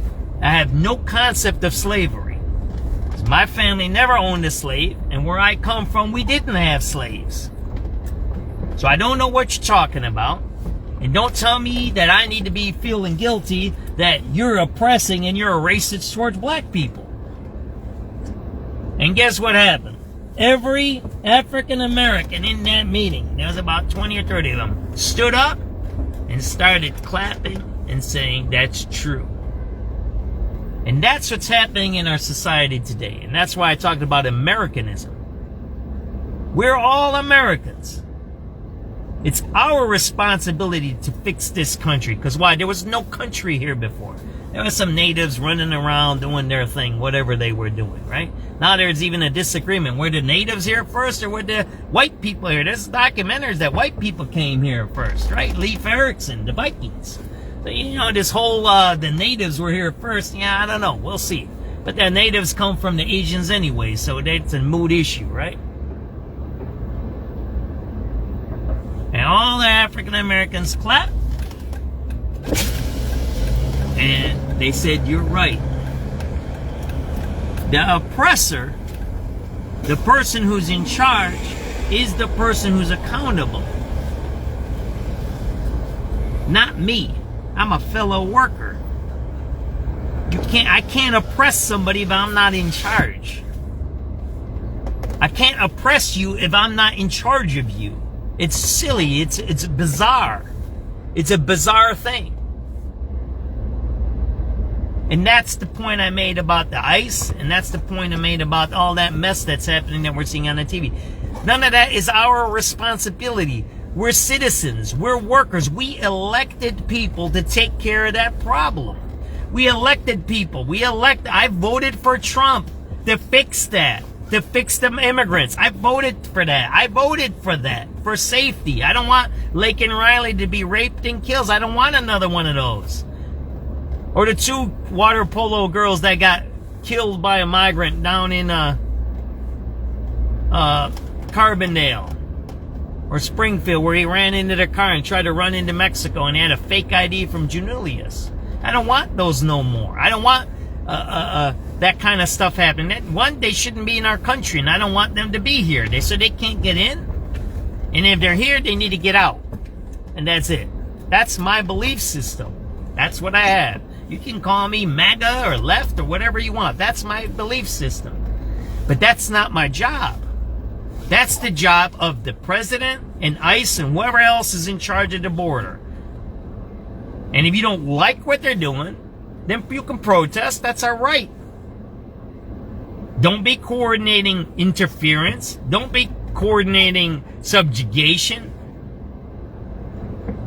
You want to have a civil disobedience protest? You want to have all kinds of all that? That's fine. But when you're starting to get into the face of these cops, and they're untrained, or they're J6 people, or they're white supremacists, and they might not be too cognitively developed to understand you're not supposed to shoot people in the back. And then we have that incident, just like with Miss Massey here. God rest her soul. Guy just got 20 years in prison, right? For shooting a lady because she had a pot of hot water that she wasn't going to do nothing with. She was cooking a pot of hot water and the man kills her. 20 years, I don't know. I don't think that's long enough for that guy. I don't think he should be out at all. He took her life. Maybe we should take his life. Yeah, see, that's the kind of ideas that I have, right? That's how I think. So that's, we get straight. 5:30, let's listen to the news. Then we'll listen to some radio calls. It is 5:31. CBS News special report. Negotiations have been underway to come up with a government funding package after a procedural vote failed in the Senate earlier today. And CBS's Nicole Killian on Capitol Hill says there has been a development in the effort to avoid another government shutdown. The latest from Nicole Killian. The Democratic source confirming that a deal has been reached to split off the DHS funding bill from these 5 other appropriations bills that would also involve extending that funding for Homeland Security just for 2 weeks temporarily through a separate process known as a continuing resolution, which is basically a short-term funding patch just for that specific bill to allow lawmakers time to negotiate proposed reforms to ICE. Earlier, CBS's Weijia Zhang reported that the White House does not want a repeat of last year's 35-day shutdown, the longest in U.S. history. CBS News special report. I'm Jennifer Kuiper. 5:32. An update now locally to a story we've been following all week. A Westmont man will remain in jail on charges that he murdered a pregnant woman before setting her Downers Grove apartment on fire. WBBM's Nancy Hardy has the update. This was a horrific act of violence. State's Attorney Robert Berlin spoke after prosecutors from his office told a judge Nidas Ravukas admitted to investigators he fought with Eliza Morales. It was allegedly about the condition of a pickup truck he bought from her husband through Facebook Marketplace days before. An autopsy shows the 30-year-old was stabbed 70 times. Downers Grove Police Chief Mike DeVries encourages people selling items online to take precautions. Try and ensure a safe transaction, a safe meeting place, trying to know the identity of the person that you're meeting with. Berlin says they recovered bloody clothing, Morales' work ID, and cell phone, but are still looking for the knife. Outside the DuPage County Courthouse, Nancy Hardy, News Radio 105.9 WBBM. Now to Sangamon County, the former sheriff's deputy who was convicted of murder, now sentenced to serve 20 years in prison for killing Sonia Massey back in 2024. Sonia Massey's father, James Wilburn, said never in the history of these United States has a law enforcement officer been given this kind of sentence, and he said it's not enough. I'm just overwhelmed with joy. We prayed that this would happen, that he would get the maximum sentence. But we look forward to him being prosecuted federally for violation of Sonia's civil rights. Grayson and another deputy had responded to Massey's home after she reported a prowler may be outside. Her family said she had been having mental issues. Body camera video shows her standing in the kitchen, separated from Grayson by a counter. She told him, "I rebuke you in the name of Jesus." He said, "You better not. I'll blanking shoot you right in the blanking face." She apologized and picked up a pot of boiling water. He told her to drop it and then followed through on that threat. Shots fired! Shots fired! Shots fired! Mike Krauser, News Radio 105.9 WBBM. A multiracial coalition of local community organizations continues to push back against Trump administration immigration enforcement and other policies. The tragic deaths over the past few weeks weighed heavily with all of us during this Tina Nguyen is the Vice President of Impact and Advocacy for the Chinese American Service League, joined at the organization's HQ in Chinatown by leaders from dozens of community organizations that benefit immigrants or black and brown residents under the banner Allies United. These leaders are asking organizations that are working on their own to combat the impacts of Trump administration policies and enforcement to come together under one umbrella. Together, we're building. We're learning from each other, and we're coming together as a collective. Amadou Dramé is director of the Illinois Justice Project. We've got a long history of these types of things occurring in our nation. A long history and spirit of people across communities, across racial groups, across identities coming together and to try to seek our better angels. In Chinatown, Brandon Eisen, News Radio 105.9 WBBM. Well, Chicago's long-standing winter weather dibs tradition has made its way to the East Coast after this week's snowstorm. You shovel it, you put some there, that's your spot. That guy in Baltimore talked to the local CBS station after setting out a lawn chair to save his cleared-out street parking spot. A bunch of his neighbors were doing it, too. This is something that has been part of Chicago lore and tradition, passed down from generation to generation. And Axios reporter Justin Kaufman says that's been fed by generations of city leaders, famously including former Mayor Richard M. Daley. However, what is the legality of this? Absolutely illegal. Most cities might look the other way for a day or so, but not forever. If you're holding a space 3 days after a snowstorm, that's on you. And if any out-of-towners hear this and are looking for ideas about what makes the best dibs, 2 paint cans and a 2x4, it's a perfect example of something. It takes a little bit of time for that driver to get out of the car, make the move, maybe something that's a little bit heavier. Weirdest thing you've seen marking the spot? An old water heater. Okay, maybe don't do that. Jeff Buckles, News Radio 105.9 WBBM. 5:36, President Trump's border czar suggesting a drawdown in the number of immigration enforcement agencies in Minneapolis. Amid protests over operations and a fatal shooting. President Trump wants this fixed. But I'm going to fix it. With your help. Tom Homan says some agents could leave if state and local officials cooperate. Among other things, he's re-upping calls for local jails to transfer custody of illegal immigrants to ICE rather than releasing them and forcing agents to find them. More agents in the jail means less agents in the street. Homan's also doubling down against protesters, calling them agitators, and warning against assaulting or getting in the way of his officers. And there'll be zero tolerance. Sagar Meghani, Washington. Consider it done with ABC. Our family's been available 24 hours a day, 7 days a week for more than 65 years. ABC Plumbing. That's what happened. What we just been talking about, Americanism. Trump said he fired Bovino, and he told Holman, you go fix that. I don't want to hear about it. That's what Trump did. I know what Trump did. I know what he did. He said, I don't want to hear about that. We got an election coming up in November, and you're shooting people, and it ain't a good thing. We need to be fixing these things, and I don't want to be hearing about chasing around these people. I want to be talking about jobs. I want to be talking about the economy. I want to be talking about education. Those are the things that we should be talking about. I don't want to be hearing about chasing crooks and all of that. I do that here. It gets tiring. And I was on that murder scene the other day where the cops, they lie, right? They even lie.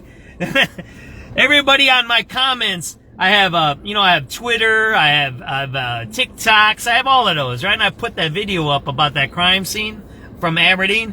Everybody says, what? You know what they said? They said, I never seen how blood splatter comes out of a car when they're shooting into a car. That's what the person said. Because I never seen that in my lifetime. As a cop or a military, because I don't know how does the blood splatter get on the outside of the car when you're shooting into the car? Got that? Yeah. That's what we got. We got these people running around our governments and our communities that are lying to us, right? Randall and Fabian has gas for. And that's what I'm talking about. When are we going to fix that? When are we going to fix these things that we're dealing with, right? When are we going to let's get some new people in our governments, right? We began the drive and then, that's, I think, one of the reasons that Brandon got elected, besides splitting the vote, is because he was young, right? He had talking, right? He said, I'm a different guy. I'm not a politician. When he lied, he is a real politician. And he got in and we see he's incompetent, right? That the crime is worse. It got worse. More people got hurt. Crime went down overall in the whole society because of COVID, right? That's a fake thing to say crime went down. If you're at the base level where you should be, where you should have been 5-10 years ago, then it didn't go down. You're even, right? So you didn't really go down. If you want to be down, you probably want to be about 300, maybe 200, something like that, because cities like LA and New York have a lower crime rate than Chicago. Everybody knows that. So that, we got a trickster in the mayor's office. We need to make sure that we get him out, but I don't see anybody that wants to get him out. I don't see that. I don't see anybody. I don't know who's going to step up. If Jamal's going to step up, I don't see Susan Mendoza standing up. I don't see her standing up. She's all quiet. Has she put out a statement about the ICE stuff? It's pretty easy. I condemn the shooting of somebody in the street, but I want people deported. It's an easy position. It's not an either or. You can be against killing people in the street and for deportation. Well, he deserved it. No one deserves to get shot in the back. It's a pretty easy position to say, right? You can be for deportations and you want more oversight over the cops. That's what Holman said. He's there to fix it. Why do you think Trump did it on purpose? He says there's something going on and he switched leaders down there, right? It's obvious, right? The most persistent bands into Saturday, 6 to 12 inches there with some dangerous travel. High tomorrow 19, tomorrow night down to 7, and then Saturday side 24. Right now, Lakefront, Midway, both 17, 13, Bensonville, O'Hare 13. Yeah, and like Marietta said, I don't know if that's an even thing there, man. 20 years for a lady's life. And she didn't do nothing wrong. Miss Massey didn't do anything wrong. She called the cops, and the cops killed her. You see, it's kind of a parallel with these guys in Minneapolis. They're supposed to be chasing illegals, not shooting Americans. Well, he got in the way. Well, no, that's not true. You let him get in your way. You're the cop. You're supposed to control things. You have a badge. You have a gun. You should have training. You shouldn't be shooting Americans. And that's the second American they shot, and then they just shot another one in Arizona. I didn't even read that story yet. I can't keep up with all of that stuff. Right? It's like the teacher. I don't want to hear about your classroom issues. Right? That's what I guess I'm trying to get to there, right? Maybe we'll listen to some radio calls. I've been looking. There ain't too much going on. We might go down a little bit. I might end up at about 6 o'clock. We'll see what we do here tonight, right? Let's see some radio calls if I can get it working. I'm in another vehicle today, so by the way, so let's see how this works out, right? Let's see, can I get the radio calls going? We'll listen to the radio calls for a little bit, and then we'll call it a night. How about that? We'll see if something comes up right on the radio. We'll go back. It's 5:41, so I go back to about 5 o'clock, maybe about 40 minutes back, and we'll see if there's anything come up, all right? I'll be quiet now. Getting CTA check for the Clark and Lake Center Station. 09003. 09003. Alright, could you repeat that one more time? West Boulevard. To South of Lakeshore Drive, we're getting word of a crash southbound at Randolph in the 2 left lanes. Traffic starting to get very thick from North Avenue. You may want to use that exit there and use LaSalle to avoid the delay.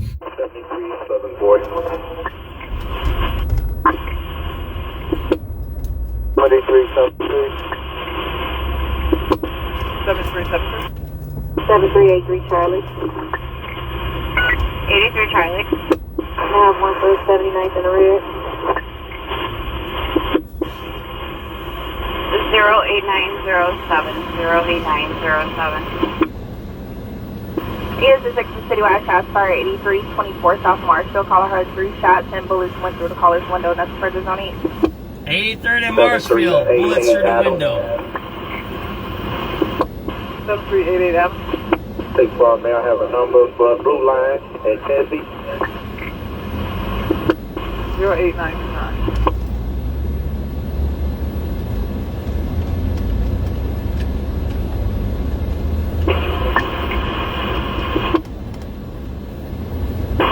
Page 1, we copy. We're monitoring. We're already listening.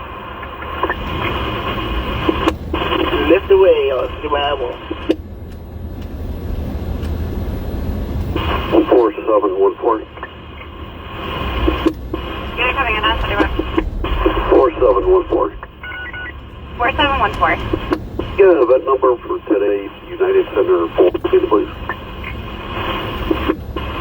Yeah, it's 08504. 08504. Anyway, thank you. You're welcome.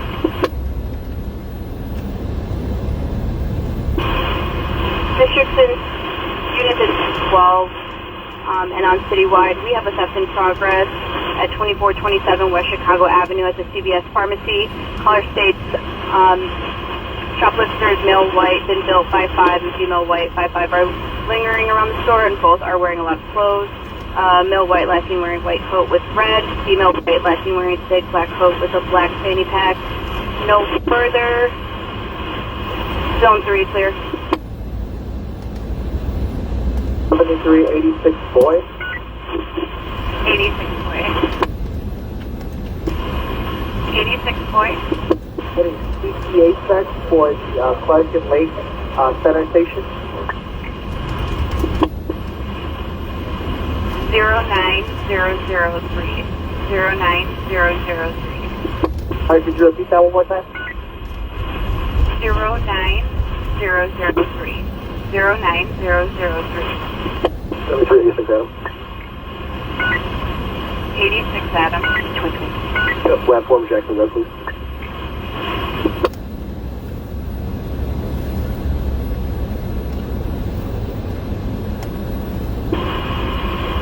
Zero 9015.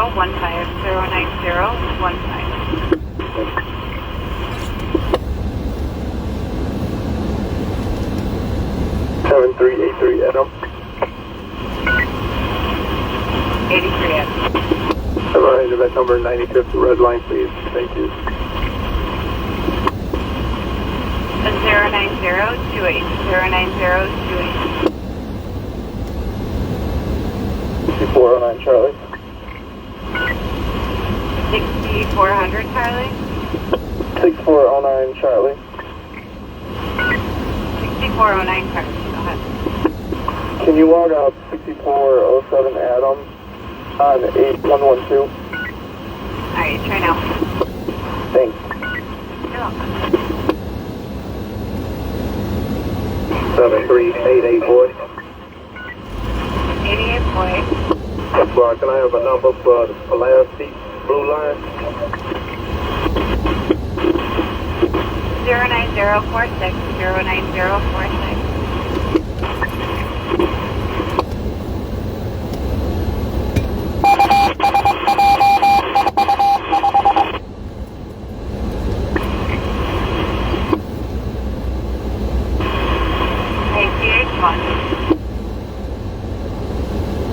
Units in 19 and citywide, assault in progress, Sheridan, Irving and Sheridan. CTA bus number 4380 southbound, female flag with black clothing, threatening the operator. Zone 6. 7386 Eddie. 86 Eddie. Howard Red, please. 09136. 09136. 7353. 7353. Yes, Howard, red line, station check, please.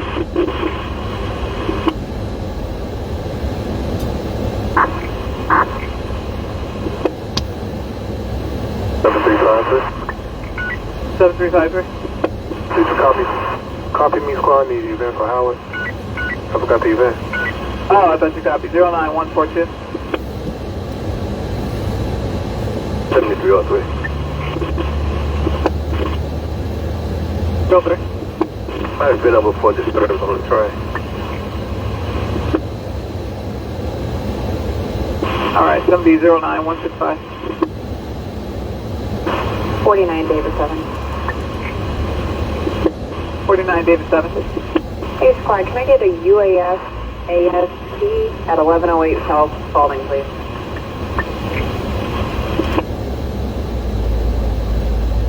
Right, 09175. 1714 on your block.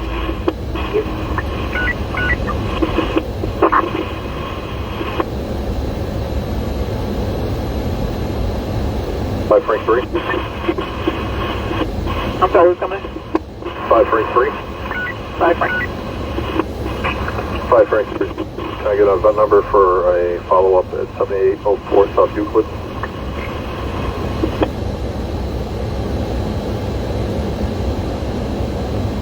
Zero 9187.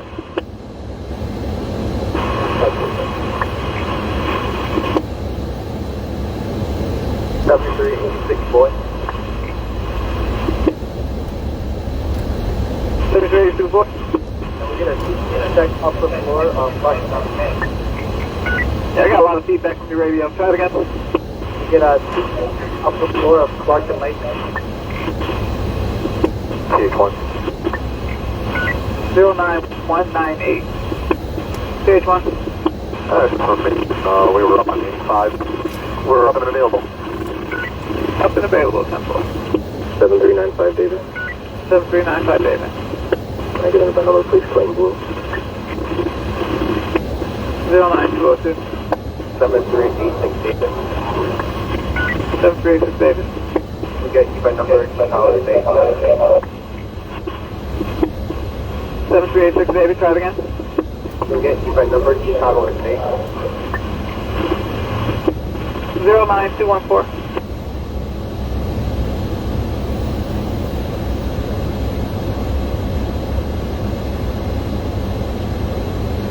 387.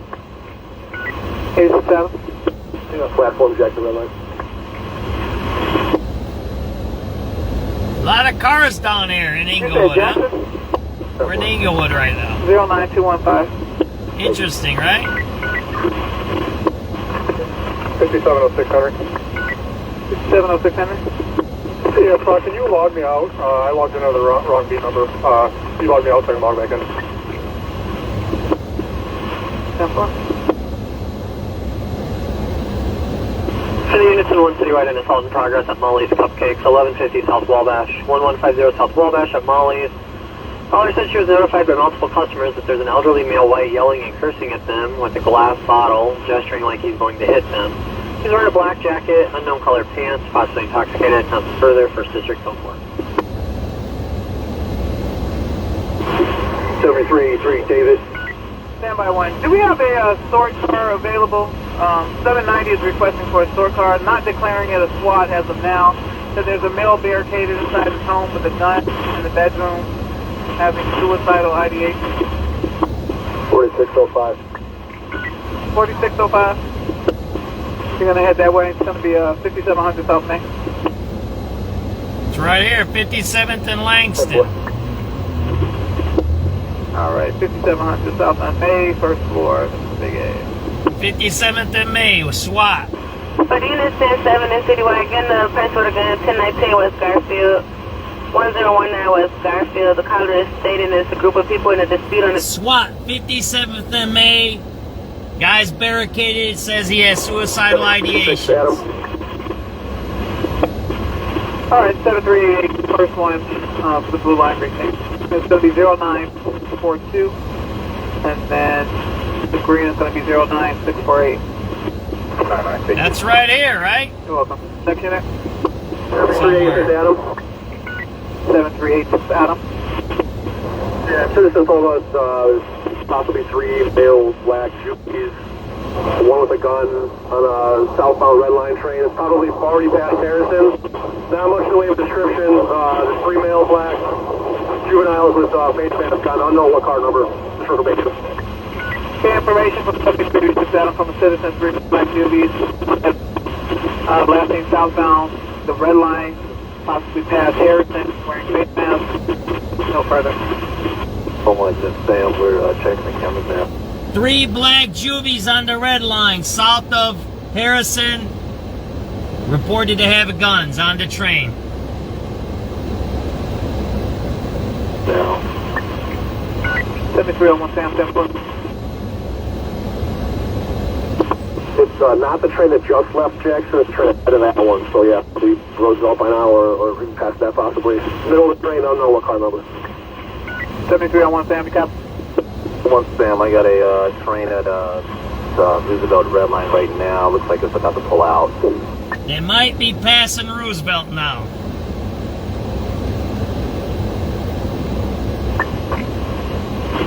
Hey, there's a train at Roosevelt right now. Roosevelt on the red line. Looks like they're about to pull out. Was it going south or north? 7301 southbound is about 1:30 from Cermak red line. 90 seconds out.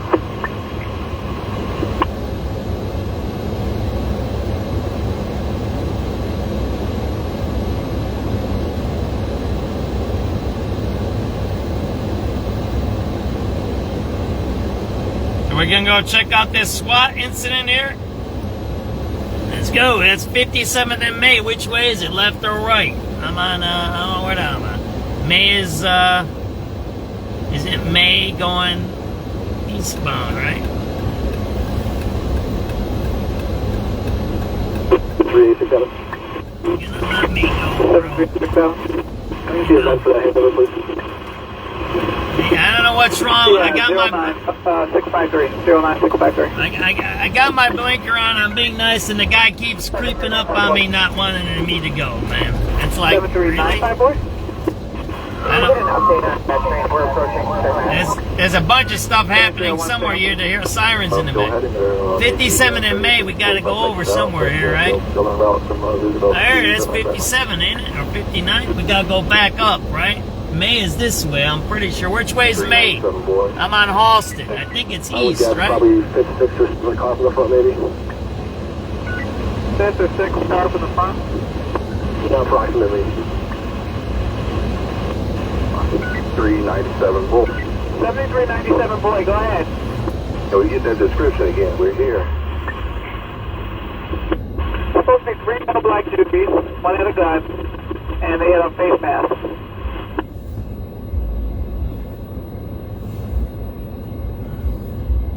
Yeah, May is this way. Right over here. May is east of Halstead, and they're looking for the Juvies with guns on the red line.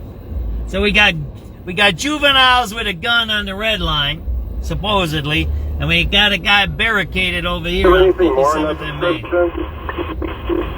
That's what you're listening to. 7386 Adam, was there anything more? No, we asked for clothing. He said he thought he got off fast and could. That's all he got, so sorry.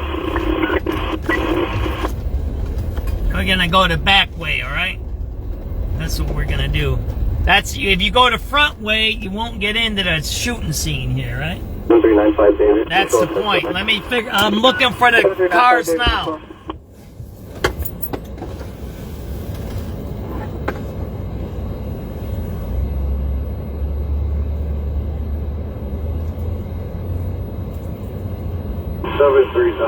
David, who else is there? 97 David.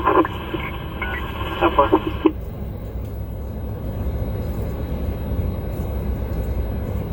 7373. 7373. Summit check, 69 red line, 1 event number, please.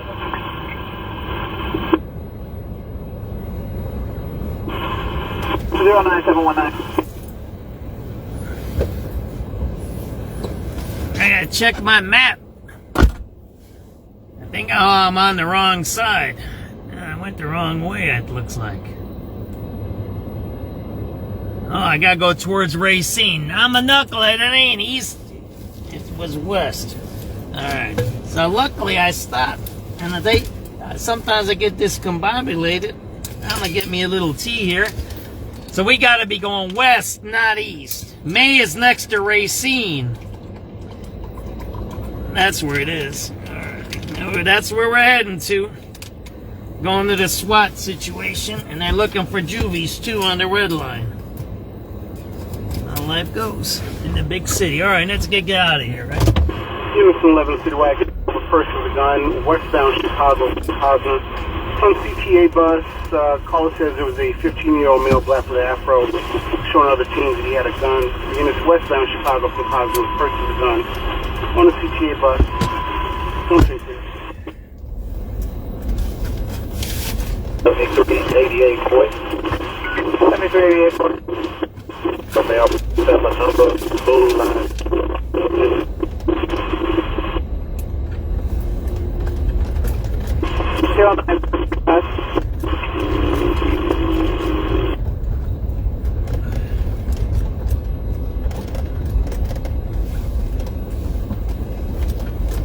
In the heart of Englewood right now. We gotta go that way. We're gonna go on to the other side, right? Again, May is east of Racine. I should have remembered that. I know that's where those new houses are over there by the river. I should have remembered that. But you know, it is. I'm doing this thing. I'm thinking about stuff and whatever. We're gonna hear the 6 o'clock news. I guess when it's coming. We're up to date on our radio call. So the two main things today, right now, that you're hearing that are now happening. There's some juveniles on the red line. They're going south. Sounds like they passed Roosevelt already. They're looking for them. They have a gun, supposedly. And then there's a SWAT situation down here on 57th and Main. So we'll listen to the news now at 6 o'clock. We'll see what's going on. Let's see if I can do this the right way, right? Let's see. All right, this radio is where, again, I'm in a different car right now. That radio don't work in this car. I gotta get me a new radio or something one day. Whatever. Maybe I'll play some scratch-offs and win enough money to buy a radio. Maybe I'll buy some scratch-offs tonight. What do you guys think, huh? The president isn't resisting those demands, and Republicans on Capitol Hill acknowledge ICE agents need to show more restraint. I'm willing to entertain some reforms to make sure that we rein in ICE appropriately and make it more professional. That's Republican South Carolina Senator Lindsey Graham. Tom Homan, President Trump's new man in charge of the immigration operation in Minneapolis, is on the ground.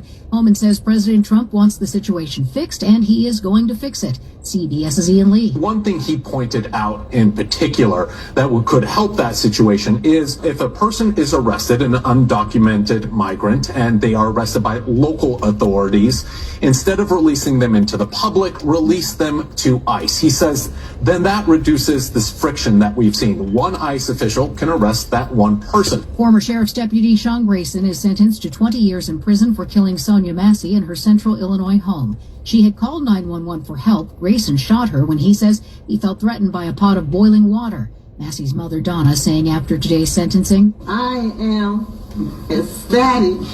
I'm happy. We did it all together. The National Weather Service says Arctic air moving into the southeast will cause temperatures to plunge into the teens tomorrow night in cities like Nashville, hit by power outages after that massive snow and ice storm last weekend. In Indianapolis, Kyle Boyd is with the Department of Public Works. This was a historic snowstorm. I believe it was the 12th largest two-day snowstorm in the city's history. And it's not going away anytime I don't think it's related to the SWAT, but let me show you this. Long Life, a new study published by the American Association for the Advancement of Science says, pick the right ancestors. They let that guy go. So let's get out of here. We gotta go north. I see the SWAT situation. I'll show you where it's at. It's right over here. 20-25%. We had. I gotta put it in four-wheel drive. I'm driving a little off-road here. It's around 50%. But that doesn't mean you're doomed or destined to live as long as your parents' generation. I seen that. That's why. Remember, I pulled over in the other alley. I said, "Let me look for the lights." Here, this is why you do. You look for the lights. That way, you figure out how to get into the area, right? Because if you go directly into it, you're gonna be blocked off. I don't even know where the heck I am right now. Where am I? Man, this looks a little rough over here, don't it?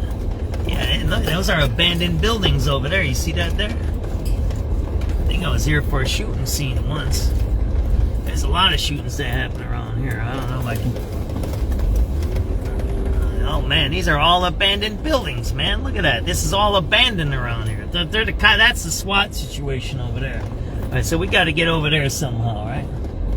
That's what we gotta learn how to do here. We're gonna go this way, and maybe we can get through the alley here, right? That's what we're gonna try to do here. So the SWAT's right there. Did you just see it? 57th and May, there's a SWAT situation. That's where we're gonna go. We'll hang around there. We'll see what's going on. Oh, the news. Sorry. Loved ones with trust and will. The most now we're gonna have a little local. After the first segment is usually national, then they go a little local. So now we're rolling up on a SWAT situation here. So will be somebody barricaded in their house. Polar bears are flipping the script and becoming resilient to climate change. Reporter Brad Gibson. 25 years of data shows that Norwegian polar bears are surviving on their instincts. With less ice due to climate change, they're resorting further inland to hunt reindeer and seals. Researcher John Ars. Bears are able to get enough to eat, even though they have much less seals and much less time that they can hunt seals. Their fat reserves have improved, but Ars warns the trend may be short-lived with the rapid loss of sea ice. To try to find out what is the limit for what they can cope with. Brad Gibson for CBS News. Microsoft beats Wall Street expectations with just over $81 billion in revenue for the October to December 2025 quarter. It's a 17% increase from the previous year. Right in front the company of us also announces a net profit of almost $31 billion. Jennifer Kuiper, CBS News. Chicago's news, traffic, and weather station, News Radio 105.9 and WBBMNewsRadio.com. It is 6:05, Thursday, the 29th day of January. Can you believe January is almost over, folks? Yes. Thanks for joining us this afternoon. I'm Lisa Fielding. We have clear skies, 12 degrees, winds out of the north now. Right here, man. Where's the scene at? I don't know. We're at the scene right here, right? It'll be single digits. Could be a little snow tomorrow into Saturday. The AccuWeather 5-day forecast. All the details coming up for you in about 10 minutes at 6:15. But first at 6, a man accused of killing his ex-wife in a far west suburb now faces formal charges. The story now from WBBM's Brandon Ison. 44-year-old Ryan Dodd of Aurora is being held in the Kendall County Jail, now charged with 5 felonies, including first-degree murder, home invasion, and stalking. He's accused of going to his ex-wife Ashley Stewart's home in Oswego this past Tuesday and then stabbing her to death. It was the 41-year-old woman's current husband who had called police after he watched in real time through video surveillance in the home. SubX.News on the spot reporting. 57th and May. There's a SWAT situation here, right? I don't know where they're at. That's the SWAT guy there. He's stooping down. I gotta watch out. He's got a gun there right in front of us. That's the SWAT guy. You see him bending down? He's got an AR-15. Don't you see that there? That guy's got an AR-15 right there. He just got out of that car. Right there, that guy's the SWAT guy there. I gotta watch out. I might get shot. I'm in the middle of whatever I'm in the middle of. See that guy? He's got a gun with him right there. That guy that just got out. Don't you see that there? Right there, we're at the SWAT situation here. There's a SWAT situation. Somebody barricaded in their house. We just seen one of the SWAT guys get out of their car there. Oh, they're over. They're walking in back of me here.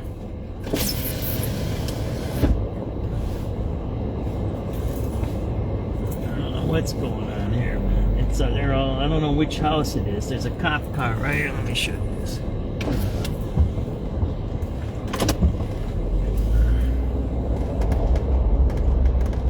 There's a car right. See that car right there? There's a cop car right there. So we don't know if that's the house there. See that there? Well, I'm not gonna walk that way because I might be in the middle of the shooting range, right? I'm not gonna, because the guy just got out of that car with a rifle there. We're on a SWAT situation, by the way. There you go.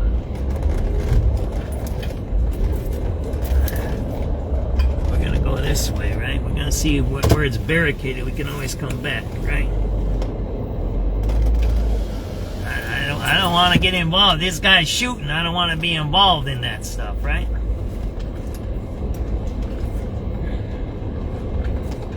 This is a SWAT guy right here. That car is a SWAT car. You see him walking there? He's got an AR-15 with him. That guy right there, man.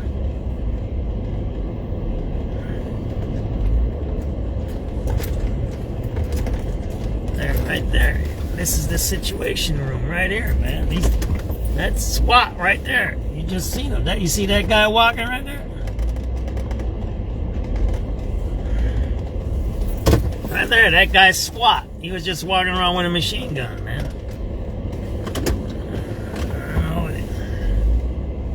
Right there, he was walking right there. They're all the SWAT guys are right here, man. They're right in front of us, man. I told you that. Those are all SWAT right there. You're on a SWAT situation. SubX.News live. Right there, that's all SWAT guys there. You see that there? SubX.News live. On the scene of a SWAT 57th and May. Somebody's barricaded in their house over here.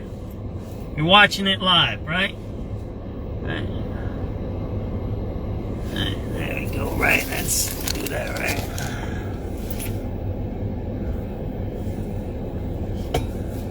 See what this lady has to say, right? She's a cop.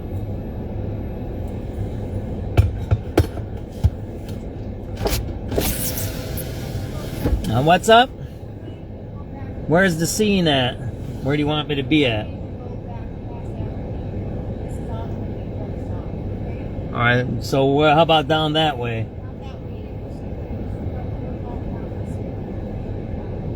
How about on the other side? What? You mean I can't go on Racine? That's okay, I'm here. Here, John Kugler, SubX.News. I'm credentialed media. Yeah, that's okay. Alright, that's so. How about if I go over on Racine? That's all closed off as well. So I'm going to ask you if you could just move your vehicle past Aberdeen. How about if I just go out that way? No, sir. Please reverse your vehicle back that way. I appreciate that. Reverse my vehicle. Alrighty.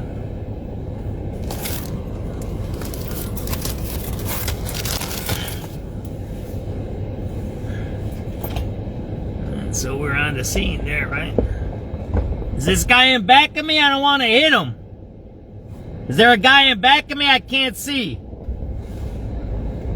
I don't want to crash that cop there. There we go, right?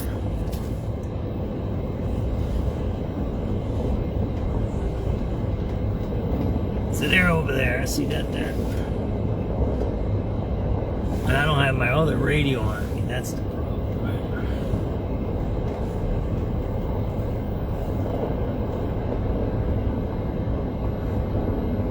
It's all abandoned over here. This is an abandoned neighborhood. So 51st of May, you guys just seen it. We got to back up. Where's that? Where's Aberdeen at? That guy ain't in back of me, is he?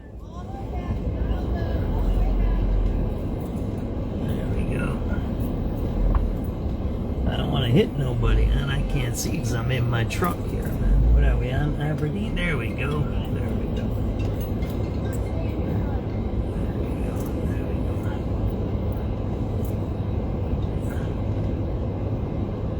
go. So there we go. They pushed us back. There's the day you seen. We were on the scene, right?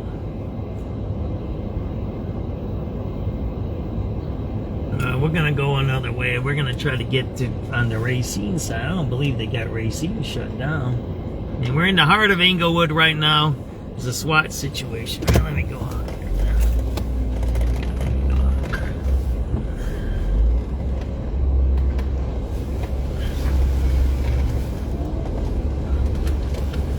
There we go. 57th and May SWAT situation, right? There you go. SubX.News, you got the views, right? So they won't let us over there, right? You seen the guy who was creeping around with his rifle, right?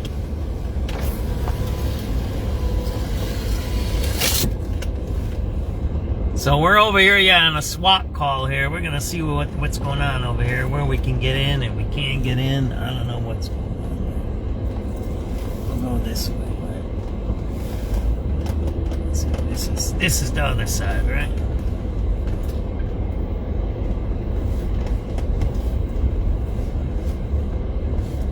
So the situation is right where we're at. I should have just stayed in the alley if I would have been smart, right? But I wasn't. I kept driving. You know, I'm an honest guy. So. Let's see what we can see here. No, that's not the block. It's way down there. This is the staging area. See that there? That's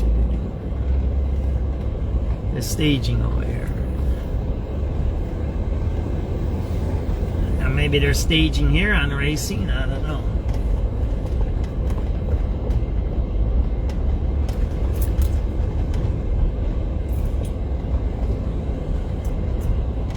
Can't block. She lied to me. She goes, oh, you can't go that way. And like, what about Racine? You ain't gonna shut down Racine. It's a main street.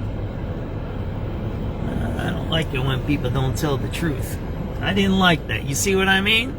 I was honest with the lady, and she told me some BS. Oh, you can't go on Racine. I was like, what do you got? Racine shut down? Racine's the main street here, man. And she lied, man. I don't. That's the point. That's what we were just talking about, Americanism. You can't have people who lie, right? And she lied about it, right? I've been doing shooting over here too. There was a shooting right on that corner there. That's a dope spot right over there, right? I know that shooting right there. Right over there. There was a shooting over there. About 2 months ago, maybe.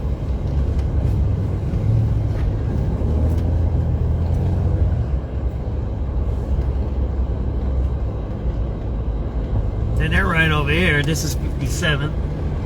So they're all in this area, right? They're in that house there, it looks like. Then we were at the right place, but I don't know which one it was, right? See that now? How about that?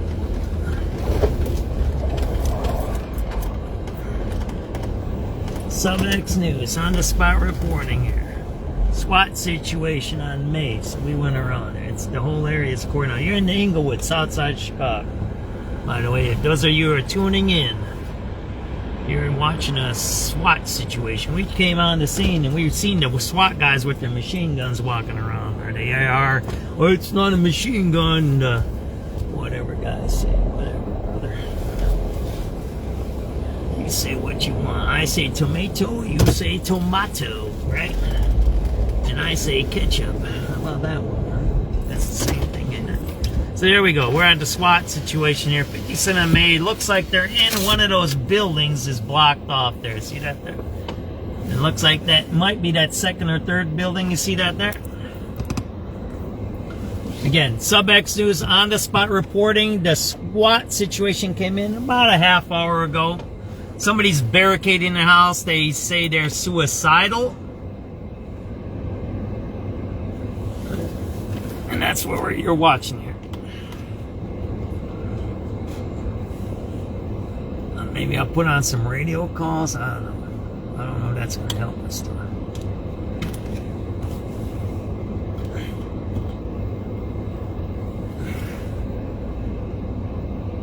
There you go. It looks like it's in the back of that house somewhere there. See that there?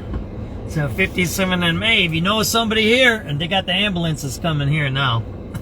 I don't have my radio on me, so I left it in my house. I can't. I got 3 live feeds going here. So I got Twitter, I got Citizen, and I got Facebook Live.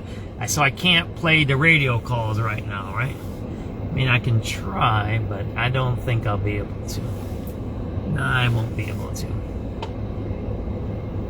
But just how that goes. So we'll sit here for a minute, see what's going on. But we won't stay here for the whole SWAT situation. The way SWAT works in Chicago is they wait it out. They'll stay here for hours. Once one of my first SWAT situations, there's a guy. See, that's a SWAT guy getting into his car there. Did you see that there? You'll see them walking around with their rifles and all of that out here.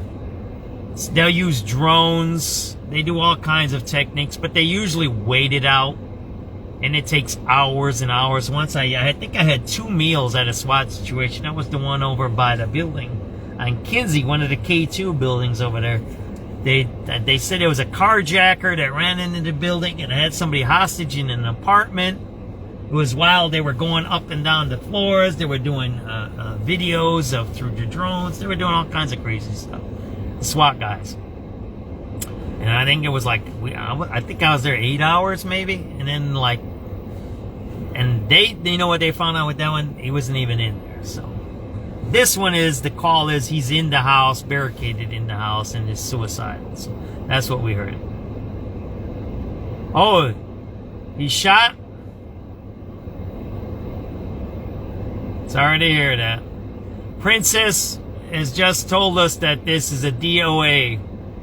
that the person is shot himself in the backyard. What address did they give? Princess, is he on the east side or the west side? Is it an even address or an odd address?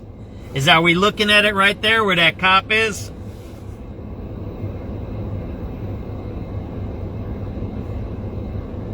Princess Braun, she's a great viewer. I think she listened to the scanners, and like she said, the person sounds like he passed away. So let's say a little prayer for the guy that he had to do that much.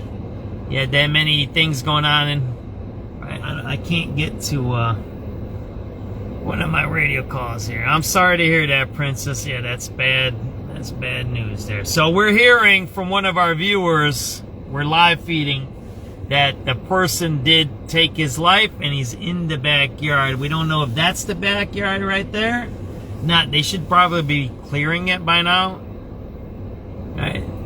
That must be the backyard right there, because we've seen that's where the lights are at.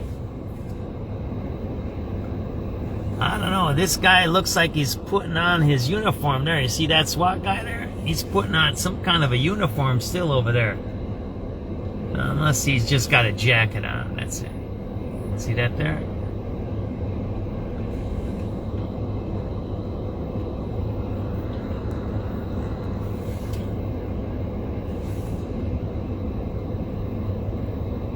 Let's see what I can do here. Let's see if I can get the radio calls back on. I'm gonna try to see what's going on here, right? I'm trying to get you guys the radio calls, right? Alright, they're on that carjacking mission right now. What do you got, Citywide? What do you got? The shots fired, you're looking for the one? 7386 boy. 7386 boy. For Blue Line Parking, 09592. We're going to try to get an update on this. 7386 Eddie. 7386 Eddie. Lower level Howard Street, red. 09596. So this might be a suicide call now. Units at 3 Citywide, get a call for a person with a knife, 500 East 72nd Street, 500 East 72nd Street. 4 to 5 people fighting in the hallway with knives. District 3's on 7. 83 Charlie. 7383 Charles. We got an ambulance over here, so they're not moving in yet. There's the cops. They're going into the yard right now. You see the police going into the yard right there? They're walking around. See that there? There's police walking around now. They're going into the yard now. They're in that second house there, it looks like. Wish I could get a better view, huh? Oh, there's another ambulance coming, so they might be picking up the body now.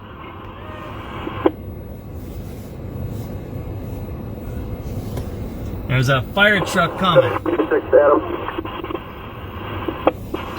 Alright, 7388. 116 just passed me by. It's going to be 0942. They just went into the yard, a couple of police officers. That second house there. Thank you. You're welcome. SubX.News, 6:22 p.m. We're on a suicide barricade. The guy was saying he was going to commit suicide. He barricaded him. They called it a SWAT. Princess Braun was the first to tell us here. She's one of our viewers. She said that the person passed away. He did shoot himself. And it looks like police went into that second yard there that we're looking at with those two lights on top. See the two lights on top? There he went into that yard. Last name southbound, the red line, possibly past Harrison, wearing face mask. No further. Hold on, just Sam, we're checking the cameras now. 7301 Sam, 10-4. See the cops walking around? It's not the train that just left Jackson, it's the train ahead of that one. So yeah, we Roosevelt by now or past that possibly. Middle of the train, I don't know what car number. 7301 Sam, the cop. We're trying to listen to the radio calls now. Roosevelt red line right now. Looks like it's about to pull out. Hey, there's a train at Roosevelt right now. Roosevelt on the red line. Looks like they're about to pull out. Was it going south or north? 7301 southbound is about a minute 30 from Cermak red line. 90 seconds out.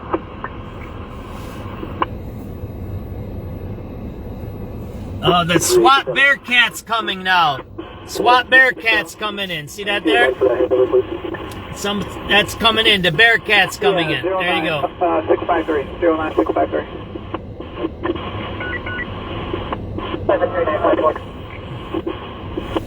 73954. Can we get an update on that train? We're approaching Cermak. 7301 Sam. Still heading there, maybe 30 to 45 seconds out, but yeah, still en route from Roosevelt to Cermak red line.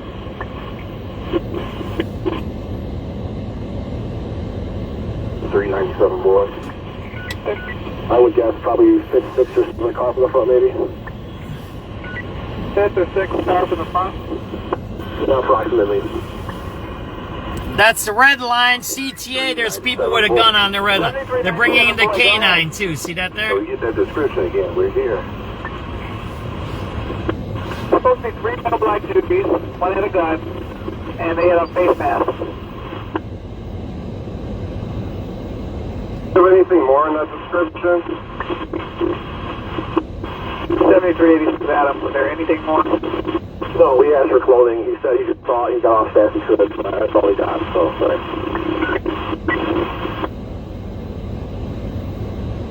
7395 David. Show us my Cermak. 7395 David, 10-4. 7397 David. Show us 6-2. Who else is there? 97 David. There's something else going on down the street. There's another call. They're going north of here. 7373. Summit check, 69th red line, 1 event number, please. The Bearcat's in front of you. You see the Bearcat way up there? 09719. SubX.News, SWAT situation. 11 City Wagon, first with a gun, westbound Chicago, Cosmo. Some CTA bus, caller says there was a 15-year-old male black with an afro, showing other teens that he had a gun. Again, it's westbound Chicago from Cosmo, first with a gun, on a CTA bus. Don't take clear. 7388 boy. 7388 boy. The male, that's my number, full line.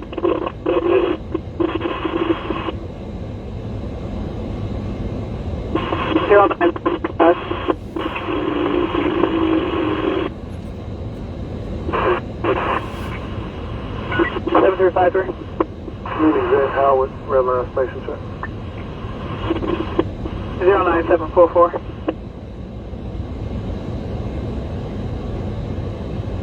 $46.70 Adam. Might go across the street. I don't want to be looking at those damn headlights, man. They're giving me a headache. They're bright. South May, it's going to be a SWAT incident. Oh, there we go. It's going to be a SWAT incident now? Yeah, good copy, squad. Let's just make it the staging area 5700 Aberdeen, 5701-ish, like a little bit south of it, 57 on Aberdeen. 10-4, 5701 on Aberdeen is going to be for the staging. 10-4. Yeah, good copy, squad. Just make sure that this apartment is facing eastbound and northbound. Apartment is facing eastbound and northbound, you said? Yeah, good copy, squad. That says Unison 11 City Wagon, first with a gun, westbound Chicago, Cosmo. Some CTA bus, caller says there was a 15-year-old male black with an afro, showing other teens that he had a gun. Again, it's westbound Chicago from Cosmo, first with a gun, on a CTA bus. Don't take clear. 7388 boy. 7388 boy. The male, that's my number, full line.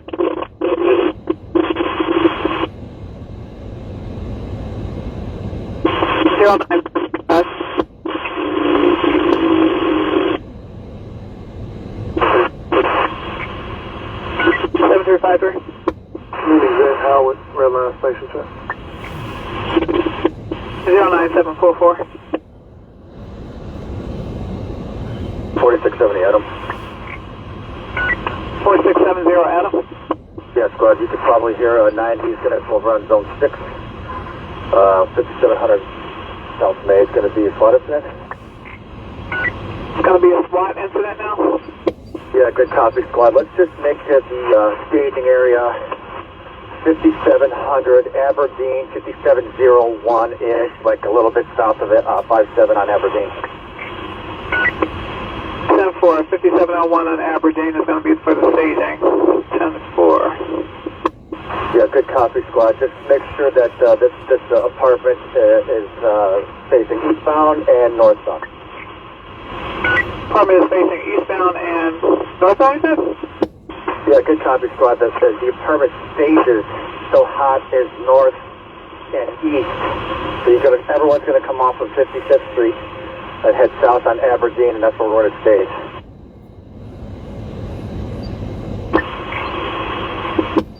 Alright, come off on 56 south on Aberdeen, 10-4. Okay, and now 5700 South May has been declared a SWAT. And so far we haven't gotten official from the zone yet, but advising that from 4670 Adam, it's going to be a SWAT.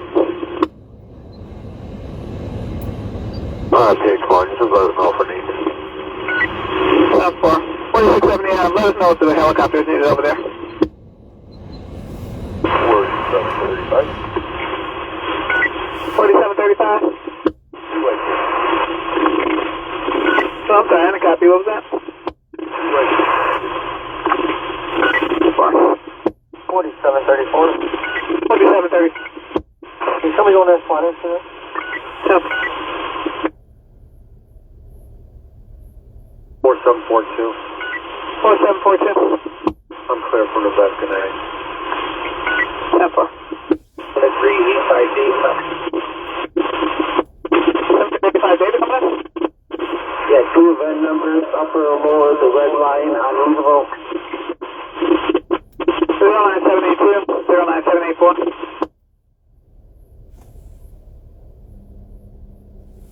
Right, 1, come in. Unit coming in? I think it's 131. Can you run the plate for me, please? That. 26058.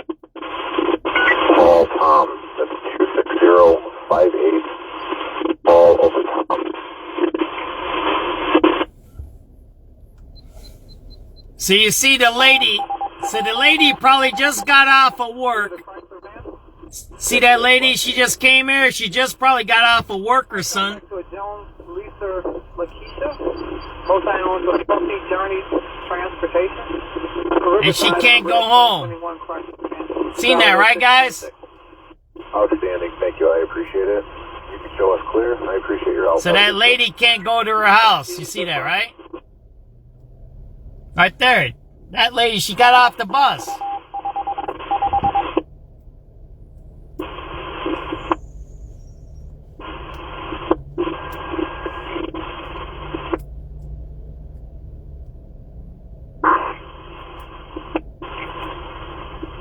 They're going in and out of your yard already. That's 73954. Can we get a number at the Clinton Blue Line? See that? You can't go home. See that lady? That's what disrupts us.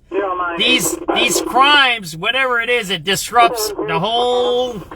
What you can do, you can't even go to your home. See that there? That lady can't go to her house. Adam, can I get an event number for Jackson Red Line? I mean, I'm no disrespect to the guy, right? God rest his soul. May he rest in peace now, but... 09822. Because we...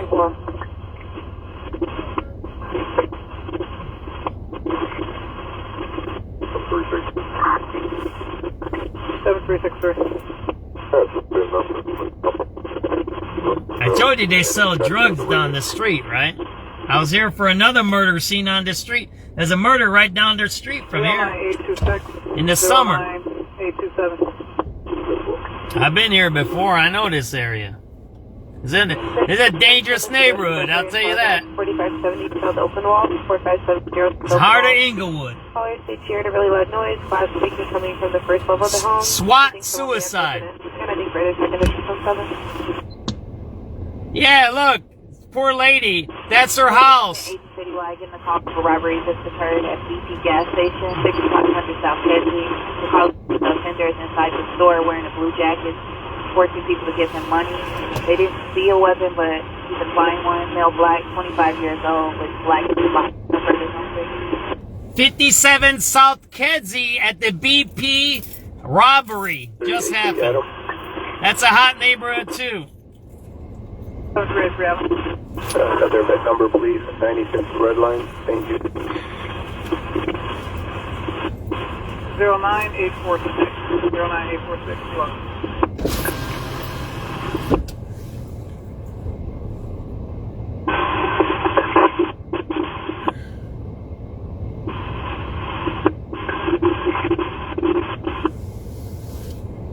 For David. 7384 David. I get the numbers for Chicago Red Line. Yeah, it's bad, right, Flacco? So that's a citizen that lives there or something. They told her she can't go there. Now she's standing there. She could get shot if the guy was still a shooter, right? But we're hearing the guy's dead. Princess said that he already killed himself. That's what Princess says. 09865. The official notification came over for Citywide 1, 5700 South Main. There's a male inside the house in the rear bedroom with a gun experiencing suicidal ideation. Declare the squad. 670 Adam. 4670 Adam. Yes, can you do me a quick favor and can you let CSP know to just move up a little bit towards 57? Like 5645 racing would be great, just so they're a little closer. 5645 on May or the Aberdeen? No, you could keep CSP on racing. We know they're to the west of our location.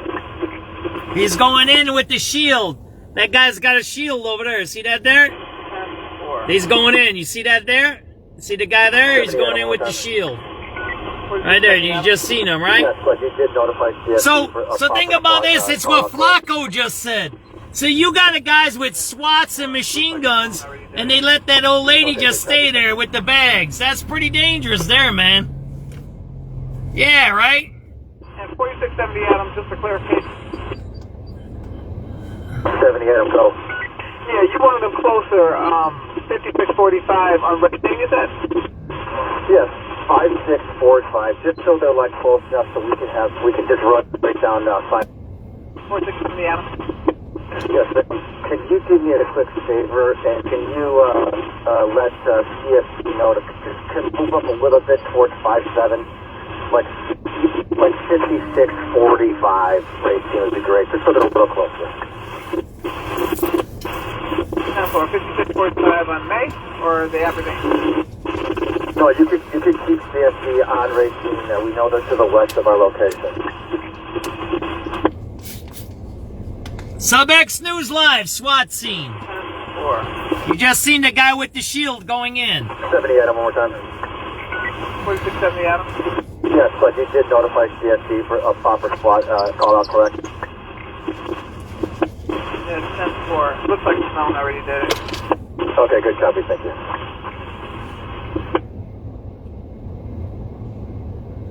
And 4670 Adam, just for clarification. 70 Adam, go. Yeah, you wanted them closer, 5645 on racing, you said? Yes, 5645, just so they're like close enough so we can just run right down 57 if it goes long. We're going to shots fired 10-1, 15 District North Lot, 10-1, shots fired, 15 District North Lot. 15 District North Lot, we're getting a 10-1, shots fired, 15 District. 15 District, 10-1, shots fired by cops. And again, we're getting a 10-1 for shots fired in the 15th District Lot, 5701 West on Madison, the 15th District Lot. Wow. Shots fired at the 15th District at the police station. Black, 6'10", tall. So far, that's all we're getting. Looking for a male black 6 feet tall for the 15th district. Shots fired, 10-1 in the 15th district police station parking lot. Ran east. Male black with an olive jacket ran eastbound looking for a male black 6 feet tall. Just heard it live. 7384. Right there, clear. What do you need, sir? CTA check at Clark Lake, and you can put me clear. 09920. It's a crazy night. 7384. SubX.News live. There's the Bearcat. You see it, right? Check on Lake and Clark, please. 09. See the Bearcat?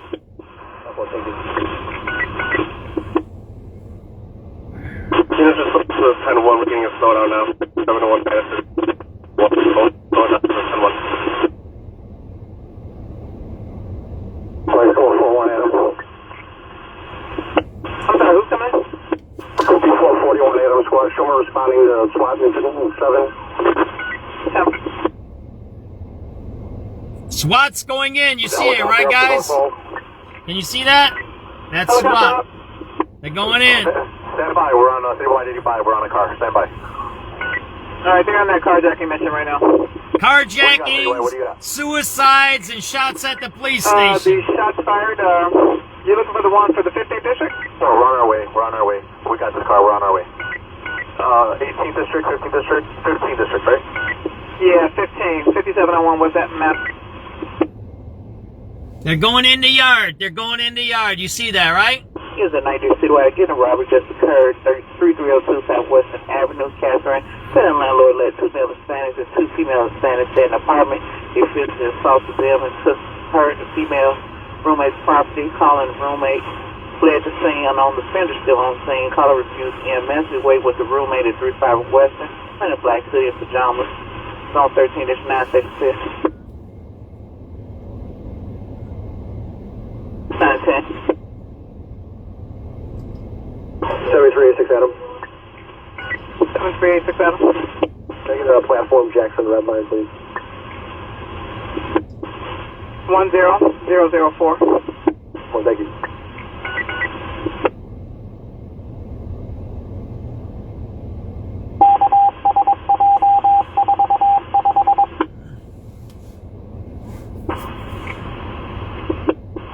Adam. 7385 Adam. Get some numbers for 90% of red line upper please. 10020.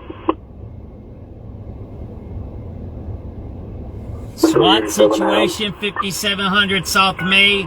There's a report from a viewer that the person's already deceased, shot himself, and he's in the yard. But it's still an active scene out here. 5700 South May, 6:40 p.m., January 29th, 2025. Twix.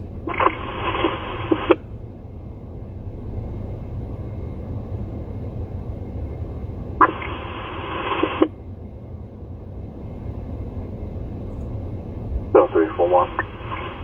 7341. Advance from state and length and rear, please. 10040.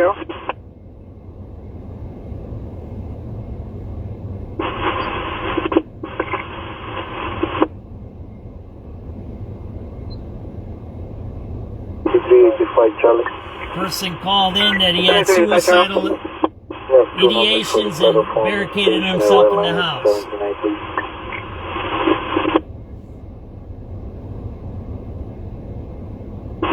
One 10059, platform 10061.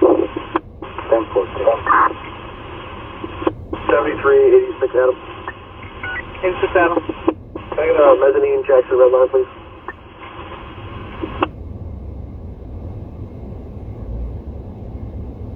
One 10065.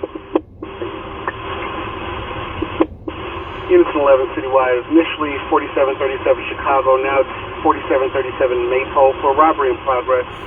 Caller said his friend's house was getting robbed on the first floor, then he hung up. Had no further info. 737 Maypole. Robbery in progress in 11. Zone change clear. That's the third robbery we've heard already. Third robbery. 7385 David. 85 David. Two Fed numbers, red line, Roosevelt.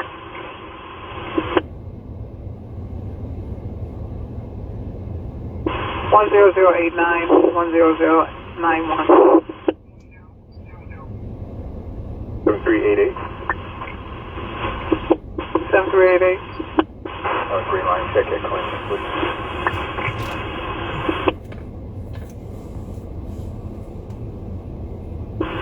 10100.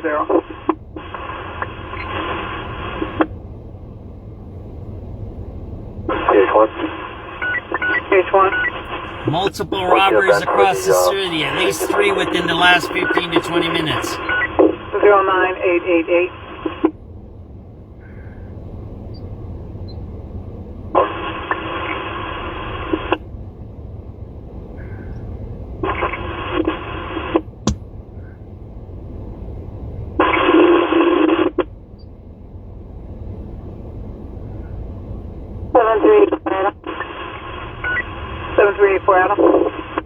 Please connect on Sarah Jackson Red Line on the platform. 10132. Squad, can you show 4692 Adam responding to that SWAT job, please? Sure, you said 4692 Adam? 99 SWAT. All right.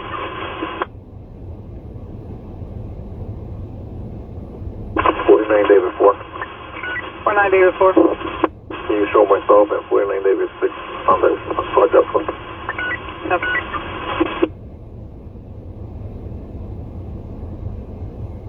7384 Eddie. 7384 Eddie. Squad, can I get 2 events for Howard Red, upper and lower? 10144, 10145. Here on 4905 Cloud, whoever has the vehicle 8258, can they move it to CPS get through?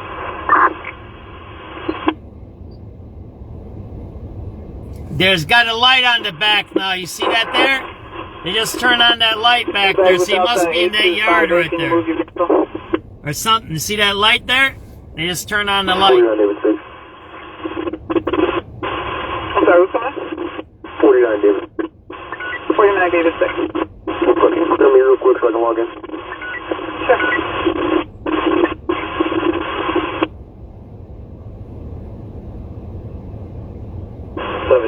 boy. 7384 boy. Have a number for Blue Line Track, Park Lake. 10201.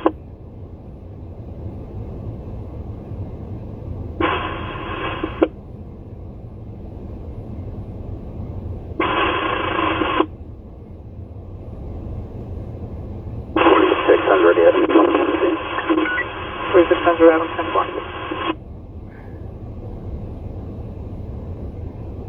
One to citywide battery on progress 38 South Michigan, 38 South Michigan. The ice cream bar, call set unknown now black, wearing all black, tried to attack staff, unknown with any weapons, nothing further. Zone 4 additional clear. 7380. 7380. That's the different numbers up for you right now. We got one for the blue line and one for the green. Can I adjust those locations?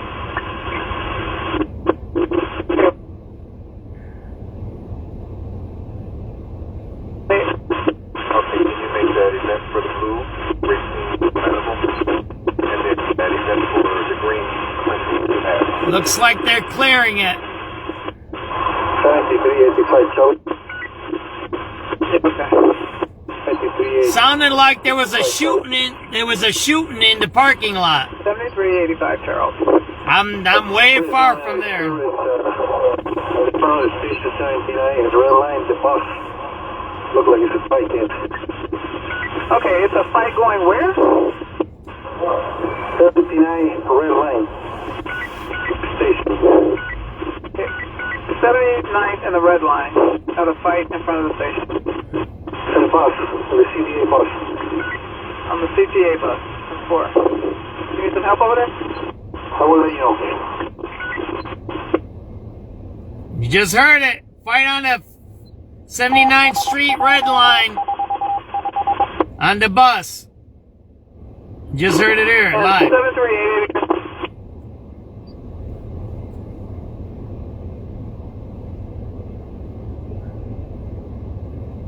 7385, Chuck.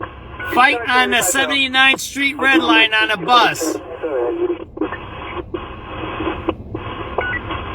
Bus number what? Bus number 6377.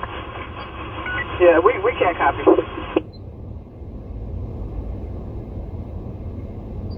7383. 7383? I'm here at the red line, 79th Street.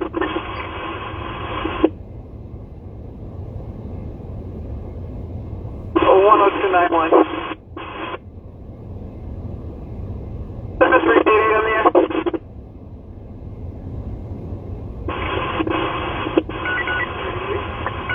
Yeah, you came up with about the mission. Okay.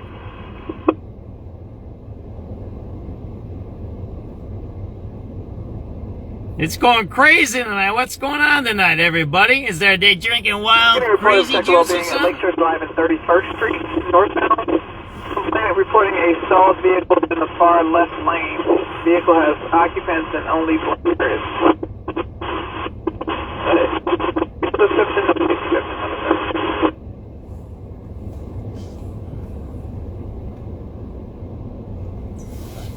They're walking around the situation there. I don't know if you guys see, there's a SWAT guy walking around there. See that there?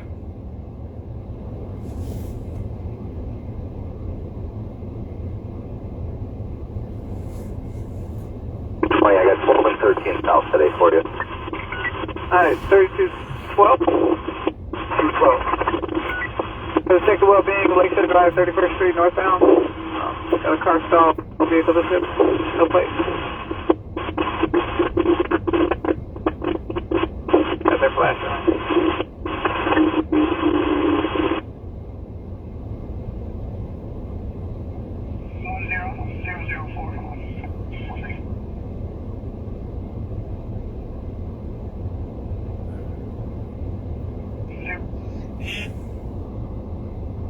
Can you see that? Okay, information for the police. 2500 South Lakeshore Drive, northbound.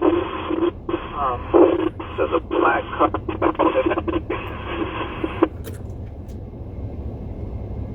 Is that better, Princess? You see that? Yeah, I can check it out.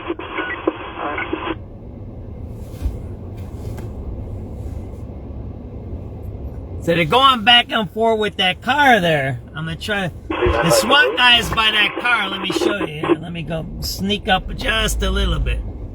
See the SWAT guy there? He's walking back and forth. Right now the SWAT guy is going back into the yard there. You see that there? 7395. He's got the gun in his hand. Right there. See the SWAT guy there? The SWAT guy is right there. You see that there? So there's something going on in that backyard there, like you said. And 10336. There you go. You just seen him. Live on the scene of a SWAT suicidal barricade. We have our great listener, Princess Brown. She's a great tipster. She said the person's DOA already in the yard. We had a shooting at the 15th Police Station District, multiple robberies, all kinds of crazy stuff. And now there's a fight on 79th Street, Red Line on a bus. It must be whack juice tonight. Oh, it's the beginning of the month or end of the month. That's what it is. Everybody's broke. Those checks did those checks not come in yet? Maybe that's what they're fighting about. The checks haven't come in yet, right? There we go. I don't know. You gotta, it's wild. You know what? I gotta do this. I gotta get the data of all the deaths and of all the crimes, download it, and then correlate it and see if it correlates with getting checks or the time periods of when people get dispersed the money before or afterwards, and see if there's a correlation with that. If it increases crime or decreases crime. Because we know that the cold weather does not decrease crime. It's cold outside right now. It is.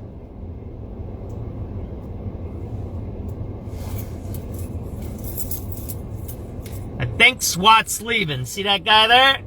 SWAT just went into that car there. There's a car right behind that squad car. The guy went in. I think he's going. They're leaving now. SWAT's leaving, I think. You're up to date on the radio calls, by the way. You're up to date. There is no radio calls. If you don't hear any, that's where we're at.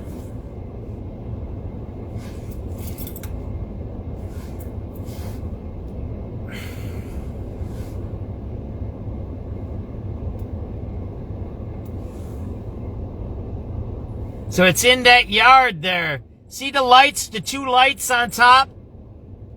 That second house. I think it's in that yard right there. Princess confirmed that it's in that yard.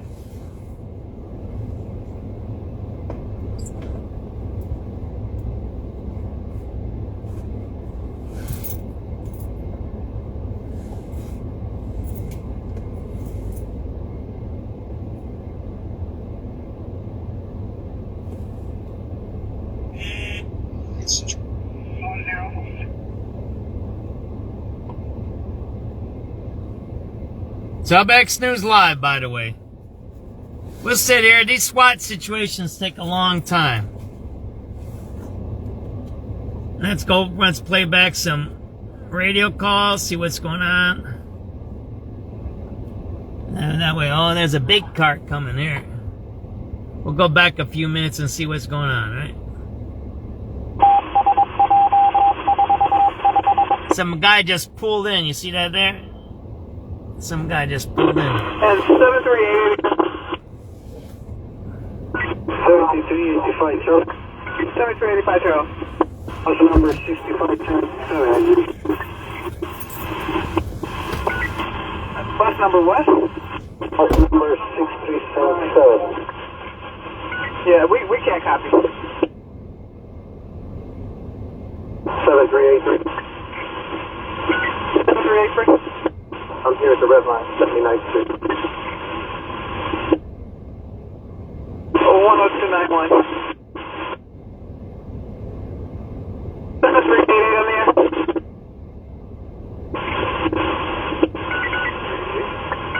Yeah, you came up at, about the mission.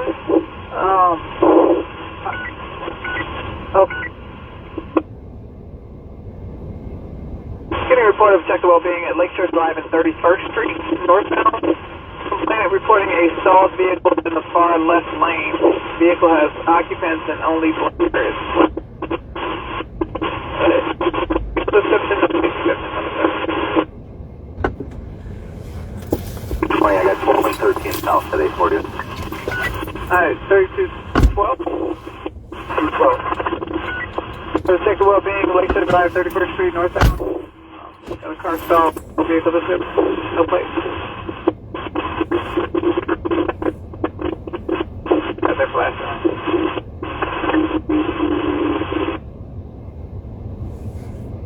Okay, information for the police. 2500 South Lakeshore Drive, northbound. There's a black car stalled in that location. 3213, I can check it out. Alright. You're looking at the scene where it's at in that yard over there. 7395. SWAT situation. It's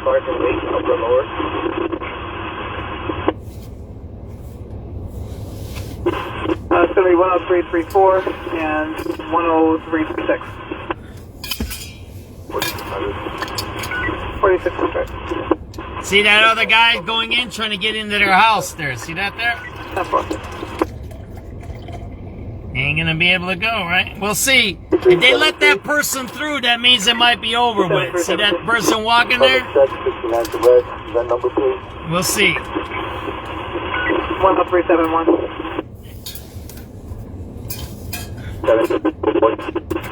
That person's SWAT's there. SWAT's still there. They're not letting them through. You see that there? SWAT just ran up on that person. So SWAT's still active. And 10393. Thank you. And 7385. See the SWAT guys right there? Look at that. Those are SWAT guys right there. You got the number right, 10259. I'm sorry, can you repeat it again? Yeah, that number was 10259. Thank you, Fightful.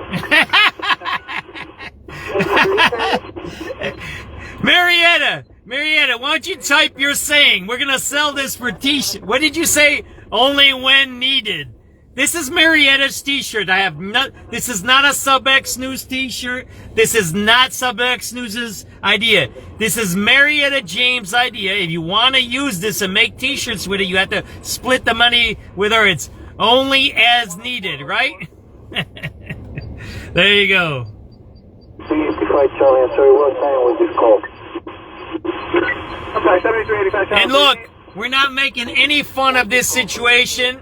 Our condolences to the family and the trauma they're experiencing. We hope this person's soul rests in peace. I hope they found some peace now wherever they're at. I'm talking to Marietta, and this is a very difficult situation. You're looking at a live scene of where somebody's dead right now. Someone's dead in that yard over there. Someone's dead right now. This is not reality TV. I'm gonna say this. If you keep posting AI, you are gonna be banned from my page. You are not welcomed on my page. If you're a MAGA, you're not welcome. If you're Antifa, you're not welcome. If you talk AI, fake news, MAGA stuff, you're not welcomed on my page. You are going to get banned. I'm not gonna give you a warning. I'm gonna lock you out. This is a live scene where somebody just lost their life. It doesn't matter how that life was gone. It's gone. That's what you're watching now. We don't play games on our page. This is serious activity here. The SWAT situation, it's still active. There's supposed to be somebody passed away in that yard, took his own life, supposedly.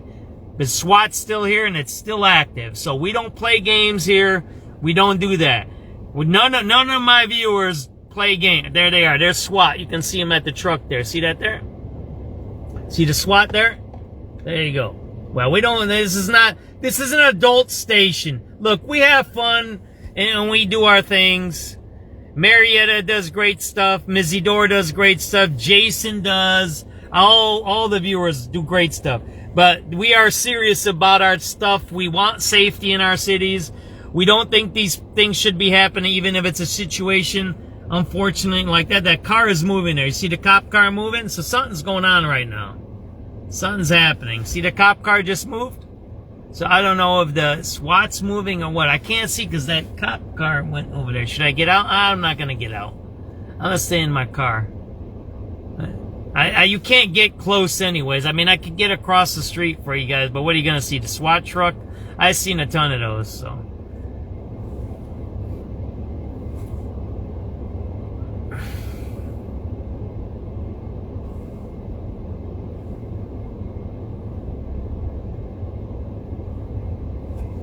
So we are serious about our lives. We're serious about our city.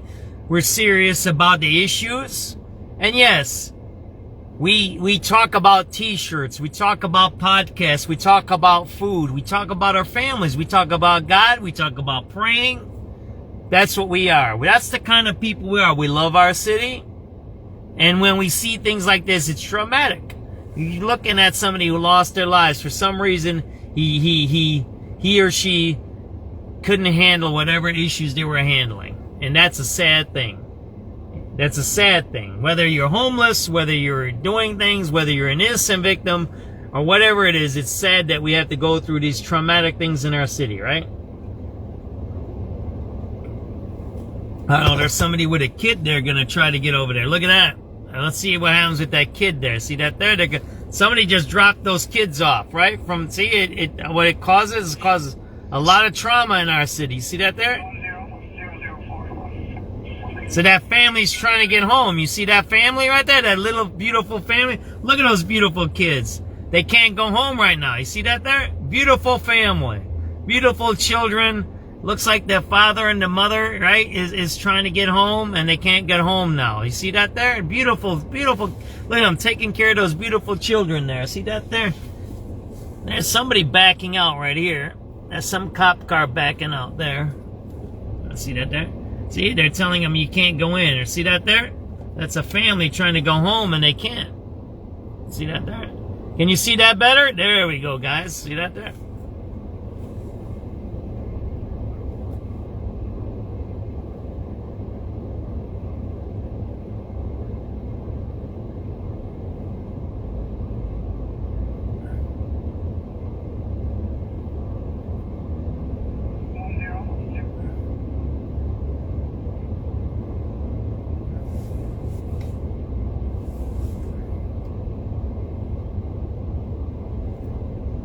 It's sad, right? You can't go home. They have to eat dinner. No, the lady didn't get a pass yet. They didn't. Oh, the one. But I don't know if she might have been a detective or she might have been living north of 57th, maybe, right?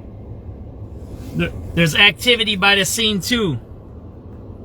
See the cop cars? So something must be over with there. Something's going on because they moved the cop cars. See that there? It's a disruption, right?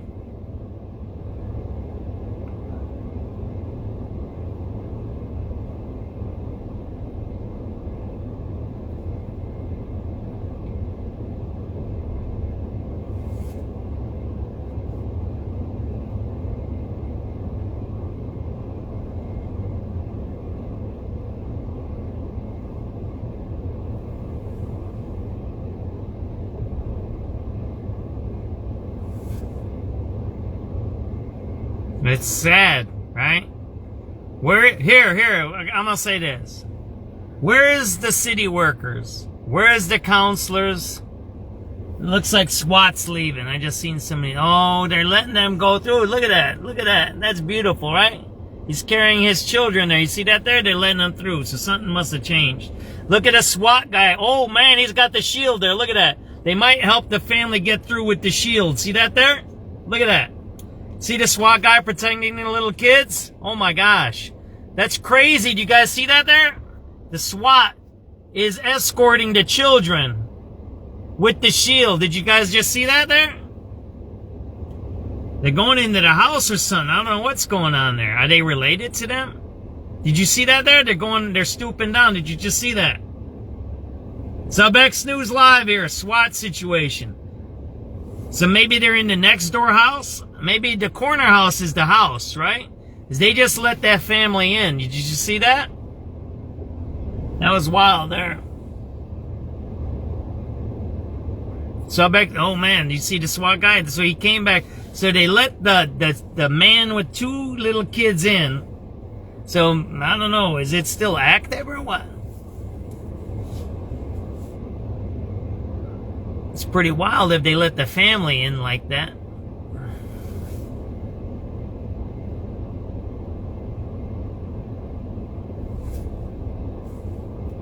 SubX.News live. What did you miss? That family, I don't know if you were watching, Marietta. It was a man, I think it was a man with two little kids. The SWAT escorted them into the second house. So maybe the second house isn't the SWAT house. It's the first house there, maybe. It looks like. I don't know. So that's what it's looking like, maybe. It's not the second house like I thought and Ms. Princess did. But someone just walked in with their children and the SWAT had the shield protecting the children. They let them in the house. So I don't know. They usually don't let people into the scenes, even into the houses. They usually clear the houses because you know what I mean? They don't let in case there's bullets. Because you don't know what kind of bullets they have. They can have like the big bullets, like a big machine gun or something. And it can go through your house and the windows. You don't want to be doing that. So something must be going on where they let them in. They let them in. We just seen that. That's what you missed, Marietta.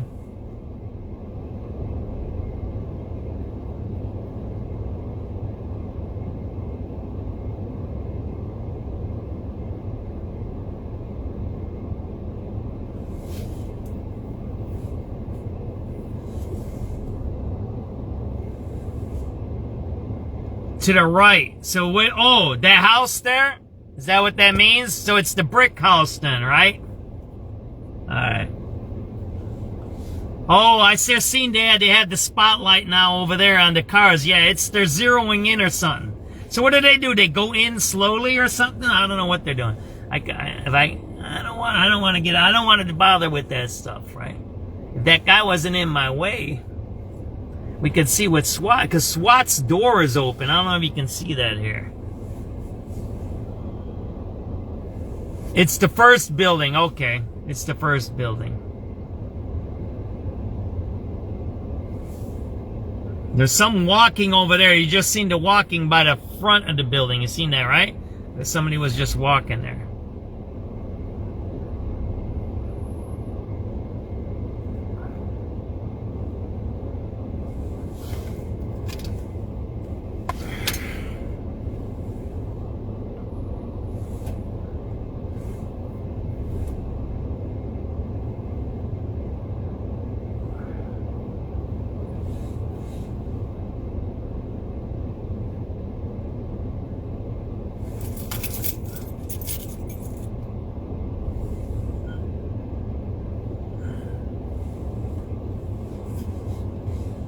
Oh, the SWAT. Something is coming here. These guys just came. Look at this.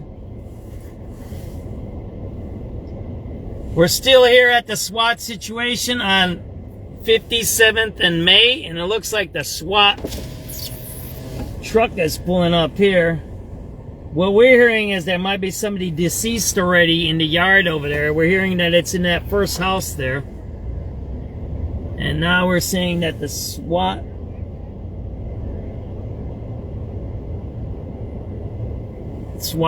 a big truck is there. See that there? So it's still active.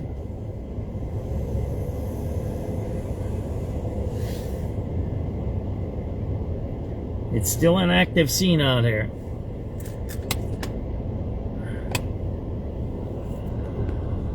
So something's going on. There you go. What I'll try to do. Let's do this.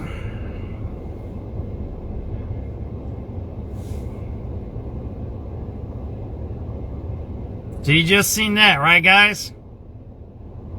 Still active scene over here at 57th and May. SWAT situation.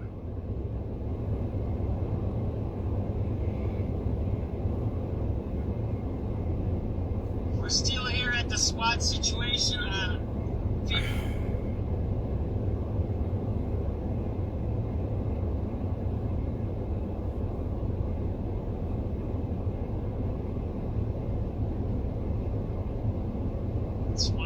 A big truck is there, so that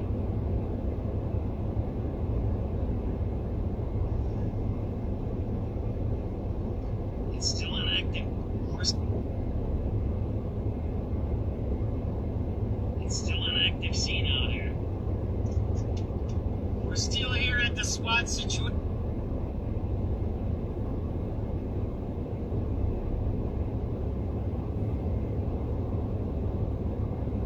That's what I said. This is, even if the guy's DOA, they don't know if there's another person in there. They don't know if there's bombs in there or whatever there is. So they have to take, yeah, that's the way it goes, that's the way it goes.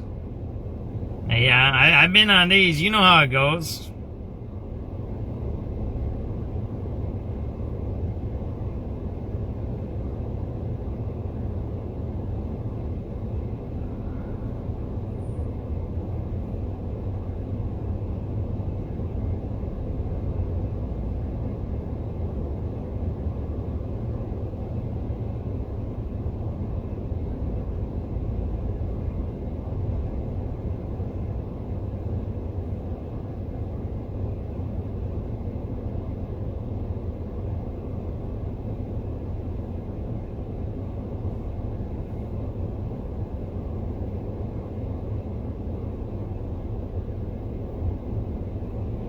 Maybe they have to clear him. I don't know what they're gonna do.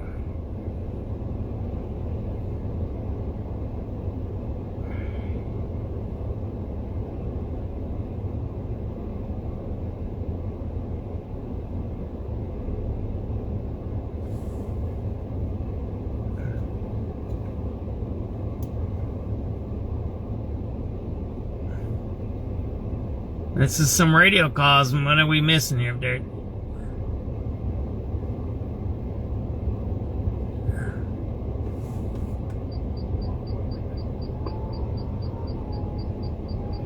PH1 citywide, we're going to head to Midway for fuel.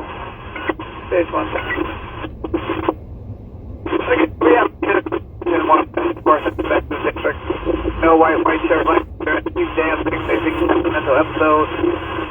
Green Line, Washington, Wabash. Green Line, Washington, Wabash, mental episode. Mental episode, Green Line, Washington and Wabash, CTA.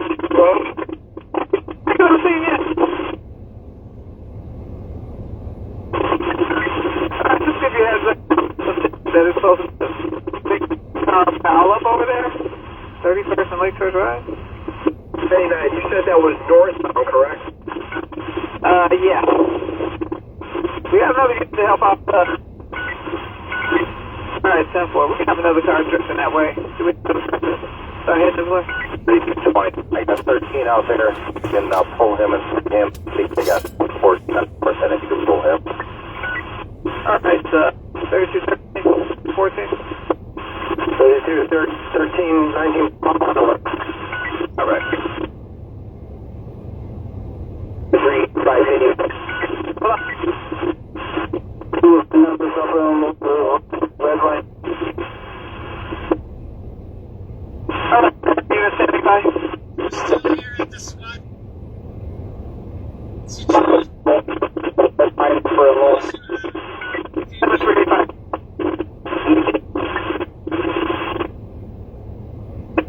10475. 384 David.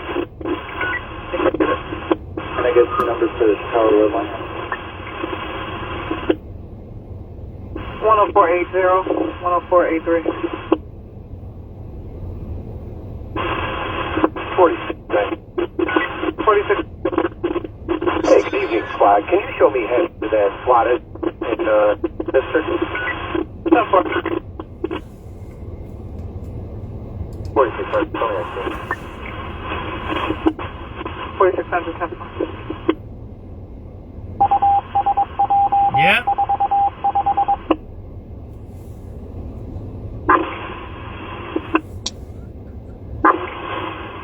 There's somebody walking right there. 7386 boy. 7386 boy.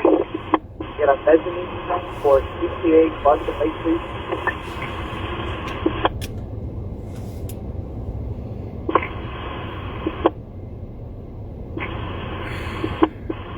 One 10538. 734 Adam. 84 Adam. Can we get an event for JXM Red Line, the Trenchville? 10542. 10-4. 386 boy. Could you repeat it again? It's static out here. 10538.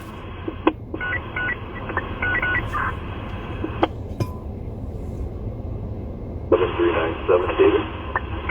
7397 David. Can I get a number for SubX Red? 10551.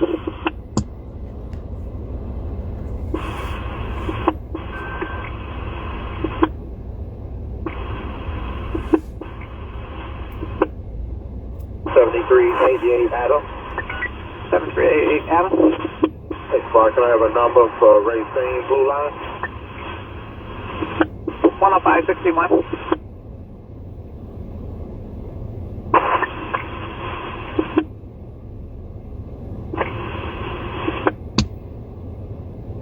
3220.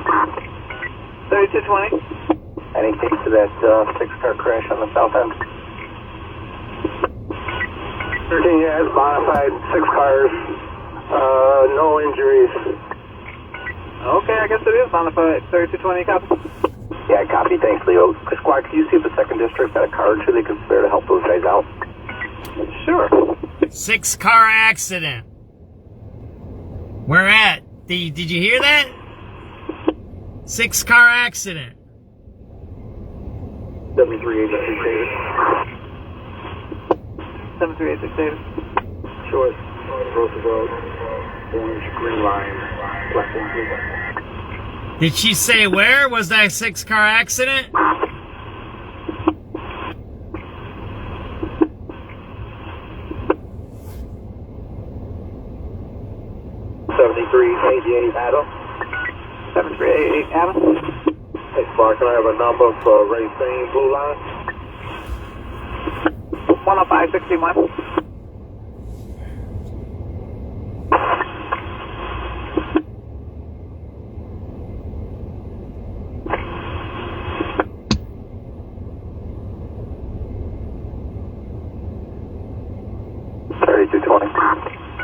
3220.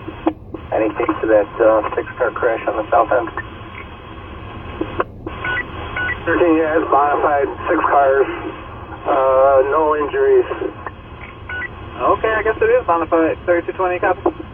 Yeah, Yeah, copy. Thanks, Leo. Squad, can you see if the 2nd District got a car or two they can spare to help those guys out? Sure.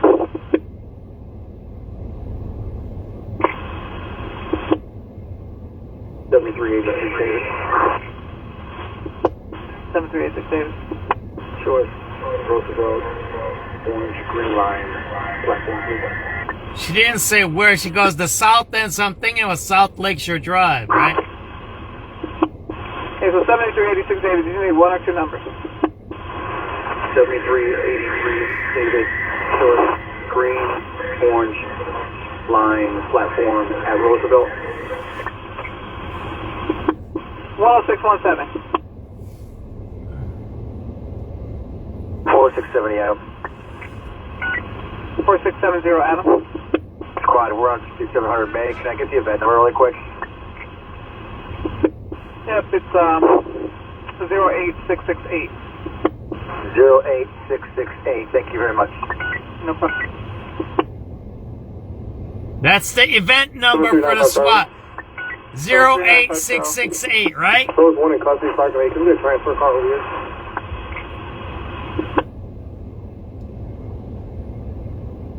Four. 7388, boy.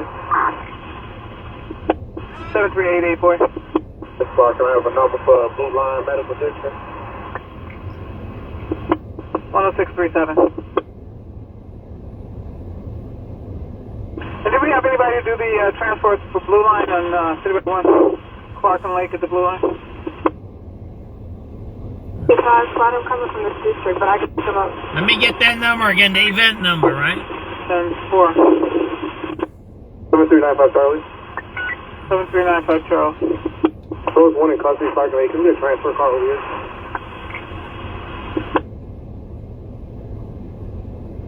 Four.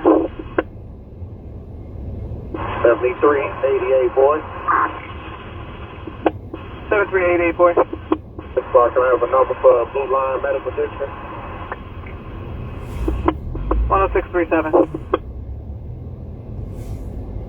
And did we have anybody do the transports for Blue Line on Cityway 1, Clarkson Lake at the Blue Line? Because Squad, I'm coming from this district, but I can come up. 10-4. 73 College. Responsibility. I'm looking for something I want. You want to try it again?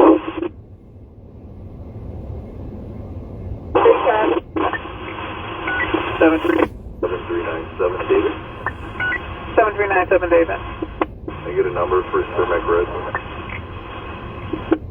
10551.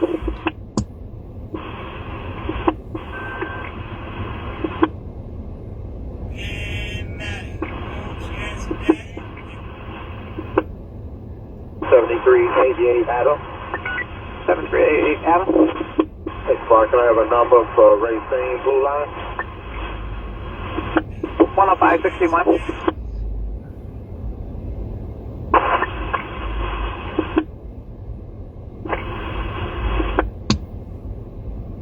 3220. 3220. Any case to that 6-car crash on the south end? 13 years, modified, 6 cars, no injuries. Okay, I guess it is modified. 3220, copy. Yeah, copy. Thanks, Leo. Squad, can you see if the 2nd District got a car or two they can spare to help those guys out? Sure.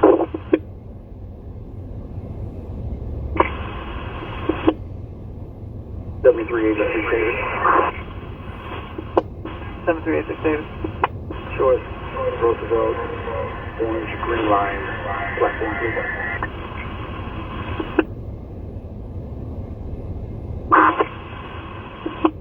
Okay, so 7386 David, you need one or two numbers. 7383 David, choice, green, orange, line, platform at Roosevelt. 10617. 4670 Adam. 4670 Adam. Squad, we're on 6700 May. Can I get the event number really quick? Yep, it's 08668. 08668. Thank you very much. No problem.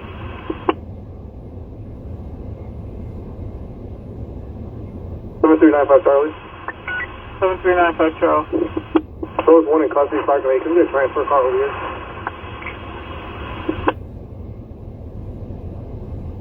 Four. 7388, boy.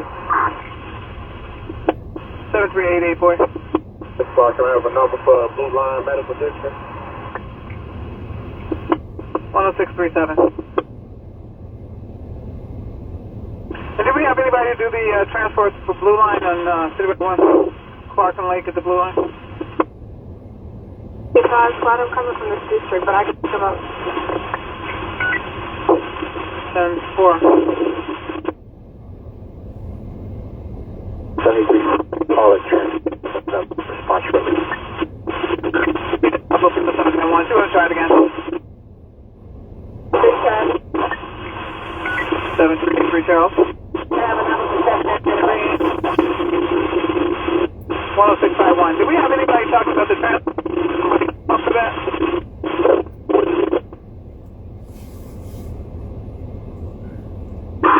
Alright, 10-4. 7388. Another number for the Blue Line Medical District. 10660. 7395. Is there a transport car coming? Yeah, we're checking to see if one of the transport cars can do it. So, 7362. Yes, one need a transport. Yeah, Blue Line at Clark and Lake. Oh, yeah, I'll be there. Minute. 7340. Here, you know the unit's trying to come in? 7340. Just for clarification, is this for a prisoner transport or a police officer transport? No, they have one in custody. That's for a prisoner transport. Yeah, okay, disregard the transport tab because we don't have kids. We thought it was for a police officer transport. Okay, I'll send this over to the district, man. 7385 spot. I'm headed that way. Isabel, advocate for. Alright, 7385 is going to do that transport tempo. 3212? Yeah. 3212. Can I have RD for 99 boy? John King, 131930. 131930. And that event is 10265. 10265.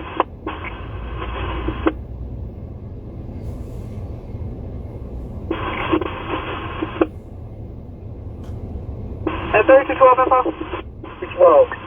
Yeah, did the district car come over to your location yet? Alrighty, we're gonna get out of here in our radio.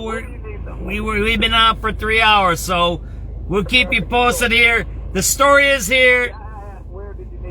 Somebody called in with suicidal ideations, barricaded themselves inside of the house. One of our viewers, she's got really good information, says that the person's already deceased, shot himself in the head, and is in the backyard over there. So we've been here. We don't know what's going on. There's a lot of SWAT activity here. They're not shutting it down, but they did let some people into the next house there, the second house there, so we don't know. Maybe they know something, and they know it's active, but not dangerous anymore. You kind of get what I'm trying to say? That's all we know. There's been a lot of robberies. There was a shooting at the 15th district in the parking lot. We'll figure that one out. There's been some fights on the trains. There's been all kinds of stuff going on. So we appreciate you watching. We're going to actually sign off from right here. It is 7:28 p.m. South side of Chicago. We're at 57th and Racine. We're at a SWAT situation where somebody barricaded themselves. The word is that they might be deceased already, and May God rest their soul, and prayers to the family. There's a lot of other things going on in the city. We'll keep you guys up to date. But yeah, we're going to log off because we're at our time limit for our live feeds. And then we'll keep you posted. We'll tell you what happened with this scene and all these other scenes. We might go out a little bit later on too, all right? Take it easy, everybody. Thank you for watching. It's SubX.News. We're going to be signing off at 7:30. I might put on the local news. Maybe the local news will mention this. Let's listen to local news. Maybe they'll mention this, and then we'll sign off after the local news, right? This is the Chicago local news.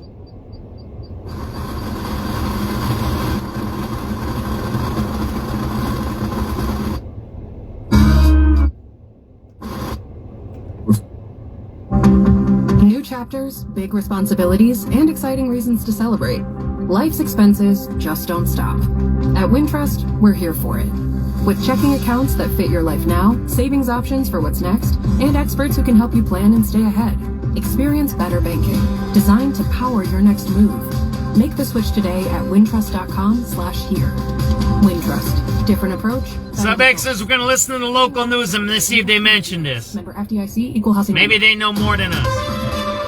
Chicago's news, traffic, and weather station, News Radio 105.9 and WBBMNewsRadio.com. Good evening, I'm Glenn Marshall in for Roger Plummer. These are the top stories on News Radio WBBM. This is Nancy Hardy outside the DuPage County Courthouse in Wheaton, where prosecutors share grim details about the stabbing death of a pregnant woman by a Westmont man. The former Sangamon County sheriff convicted of murdering Sonia Massey in 2024 has handed his sentence by a downstate judge. This is Brandon Eisen in Chinatown, where immigrant-focused organizations unite and offer a broader understanding of who is being targeted in immigration enforcement sweeps.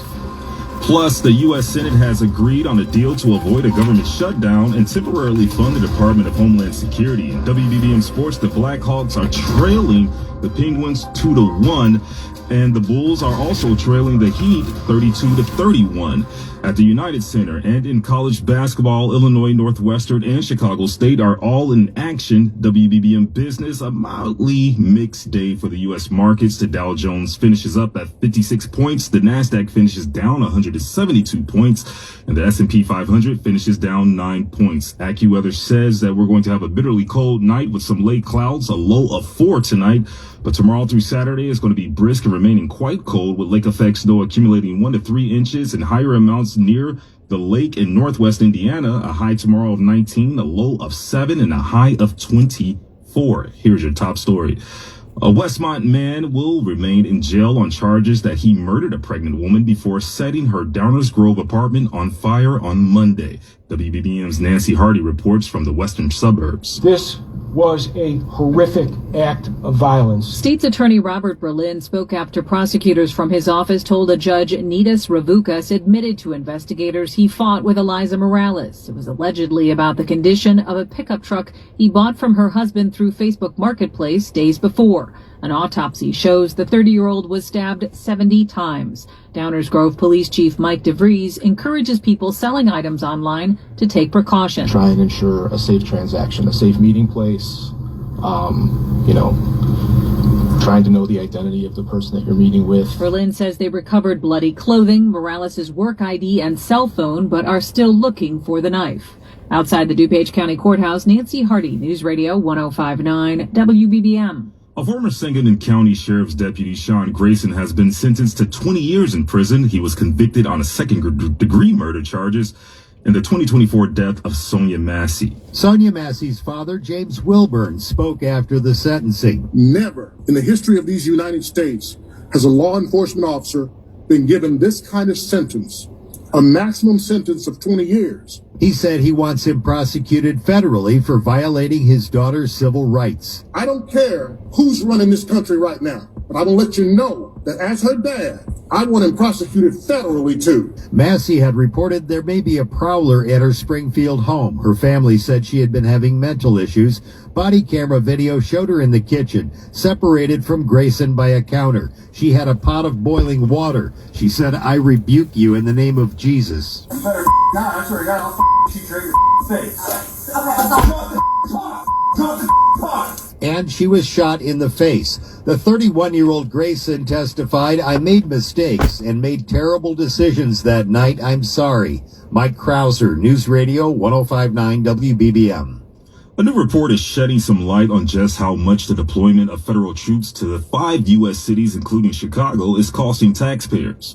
Data from the nonpartisan Congressional Budget Office shows those deployments cost roughly $496 million from June of last year through the end of December. The biggest chunk of the money, $223 million, covered troops sent to Washington, D.C., followed by $193 million for deployments to Los Angeles, $33 million for Memphis, $26 million for Portland, and $21 million for troops sent to Illinois. The report also concluded that continued deployments could cost more than $1 billion for the rest of this year. Several U.S. senators, including both Illinois Senators Dick Durbin and Tammy Duckworth, requested the report. Mai Martinez, News Radio 105.9 WBBM. The report did not include the cost of deployments to New Orleans in December. Coming up after the break, we're going to take a look at those low gas prices. It is $37.35. The old rules of retirement no longer seem to be working. Listen to Bill Geiger of Geiger Wealth Management Saturdays at 7 a.m. to learn how to prepare for your retirement. Grow My Retirement this Saturday at 7 a.m. on AM 780. You know, this is one of those topics that no one really wants to think about, but if you're a parent, a homeowner, married, or helping take care of aging parents, it's something that honestly deserves a little attention. I'm talking about estate planning. And before you tune out thinking it's complicated or expensive, that's actually why I want to mention Trust and Will. Trust and Will makes estate planning feel way less intimidating than it sounds. They offer modern, attorney-designed wills and trusts that you can create online. And the process is surprisingly straightforward. In fact, you can create a will in as little as 30 minutes. That includes things like guardianship for your kids or pets, how your assets are distributed, and even healthcare directives. Don't wait until it's too late. Protect your loved ones with Trust and Will, the most trusted name in online estate planning. Go to trustandwill.com/news to get 20% off. That's trustandwill.com/news for 20% off. trustandwill.com/NEWS. The new year is a great time to start with a refresh at home. Mai Martinez here. That's what I'm doing with the help of CertaPro Painters. They offer free estimates and they have more than 70,000 5-star reviews, so I know I can trust their team to get the job done right. Each CertaPro Painters business is independently owned and operated right here in our community. Schedule your free estimate online at CertaPro.com. That's Certa with a C. When choosing a painting professional, the choice is simple. Choose happy. Choose CertaPro Painters. Now, the lowest gas prices from News Radio 105.9 WBBM. Thank you to our listeners for the following gas prices. In Archer Heights, the Citgo on 47th and Colon is selling gas for $2.85. Alrighty, we're gonna get out of here. I got my pictures. You seen them? It's still an active scene. They kicked me out of there. So I'm gonna get out of here. I appreciate everybody watching tonight. SubX.News. We're gonna sign off at 7:37 p.m. January 29th, 2026. Life is short. We need to start working with each other. We need to start protecting each other. So these things don't happen. And they do happen. And they're always going to happen. But if we work together and we figure some things out, maybe we can prevent some of these bad things that happen. Let's say a prayer for this person who passed away today. We're still hoping he maybe didn't, but we think he did. So wherever he is, wherever she is, we hope that they're resting in peace tonight. And amen, God, and hope you take care of this person's soul tonight. That he rests in peace, and whatever he was dealing with or she was dealing with, that they're now in a quieter and safer place. So appreciate everybody watching. SubX.News. We're going to be signing off at 7:38 p.m. January 29th, 2026. Thank you for watching. Appreciate everybody.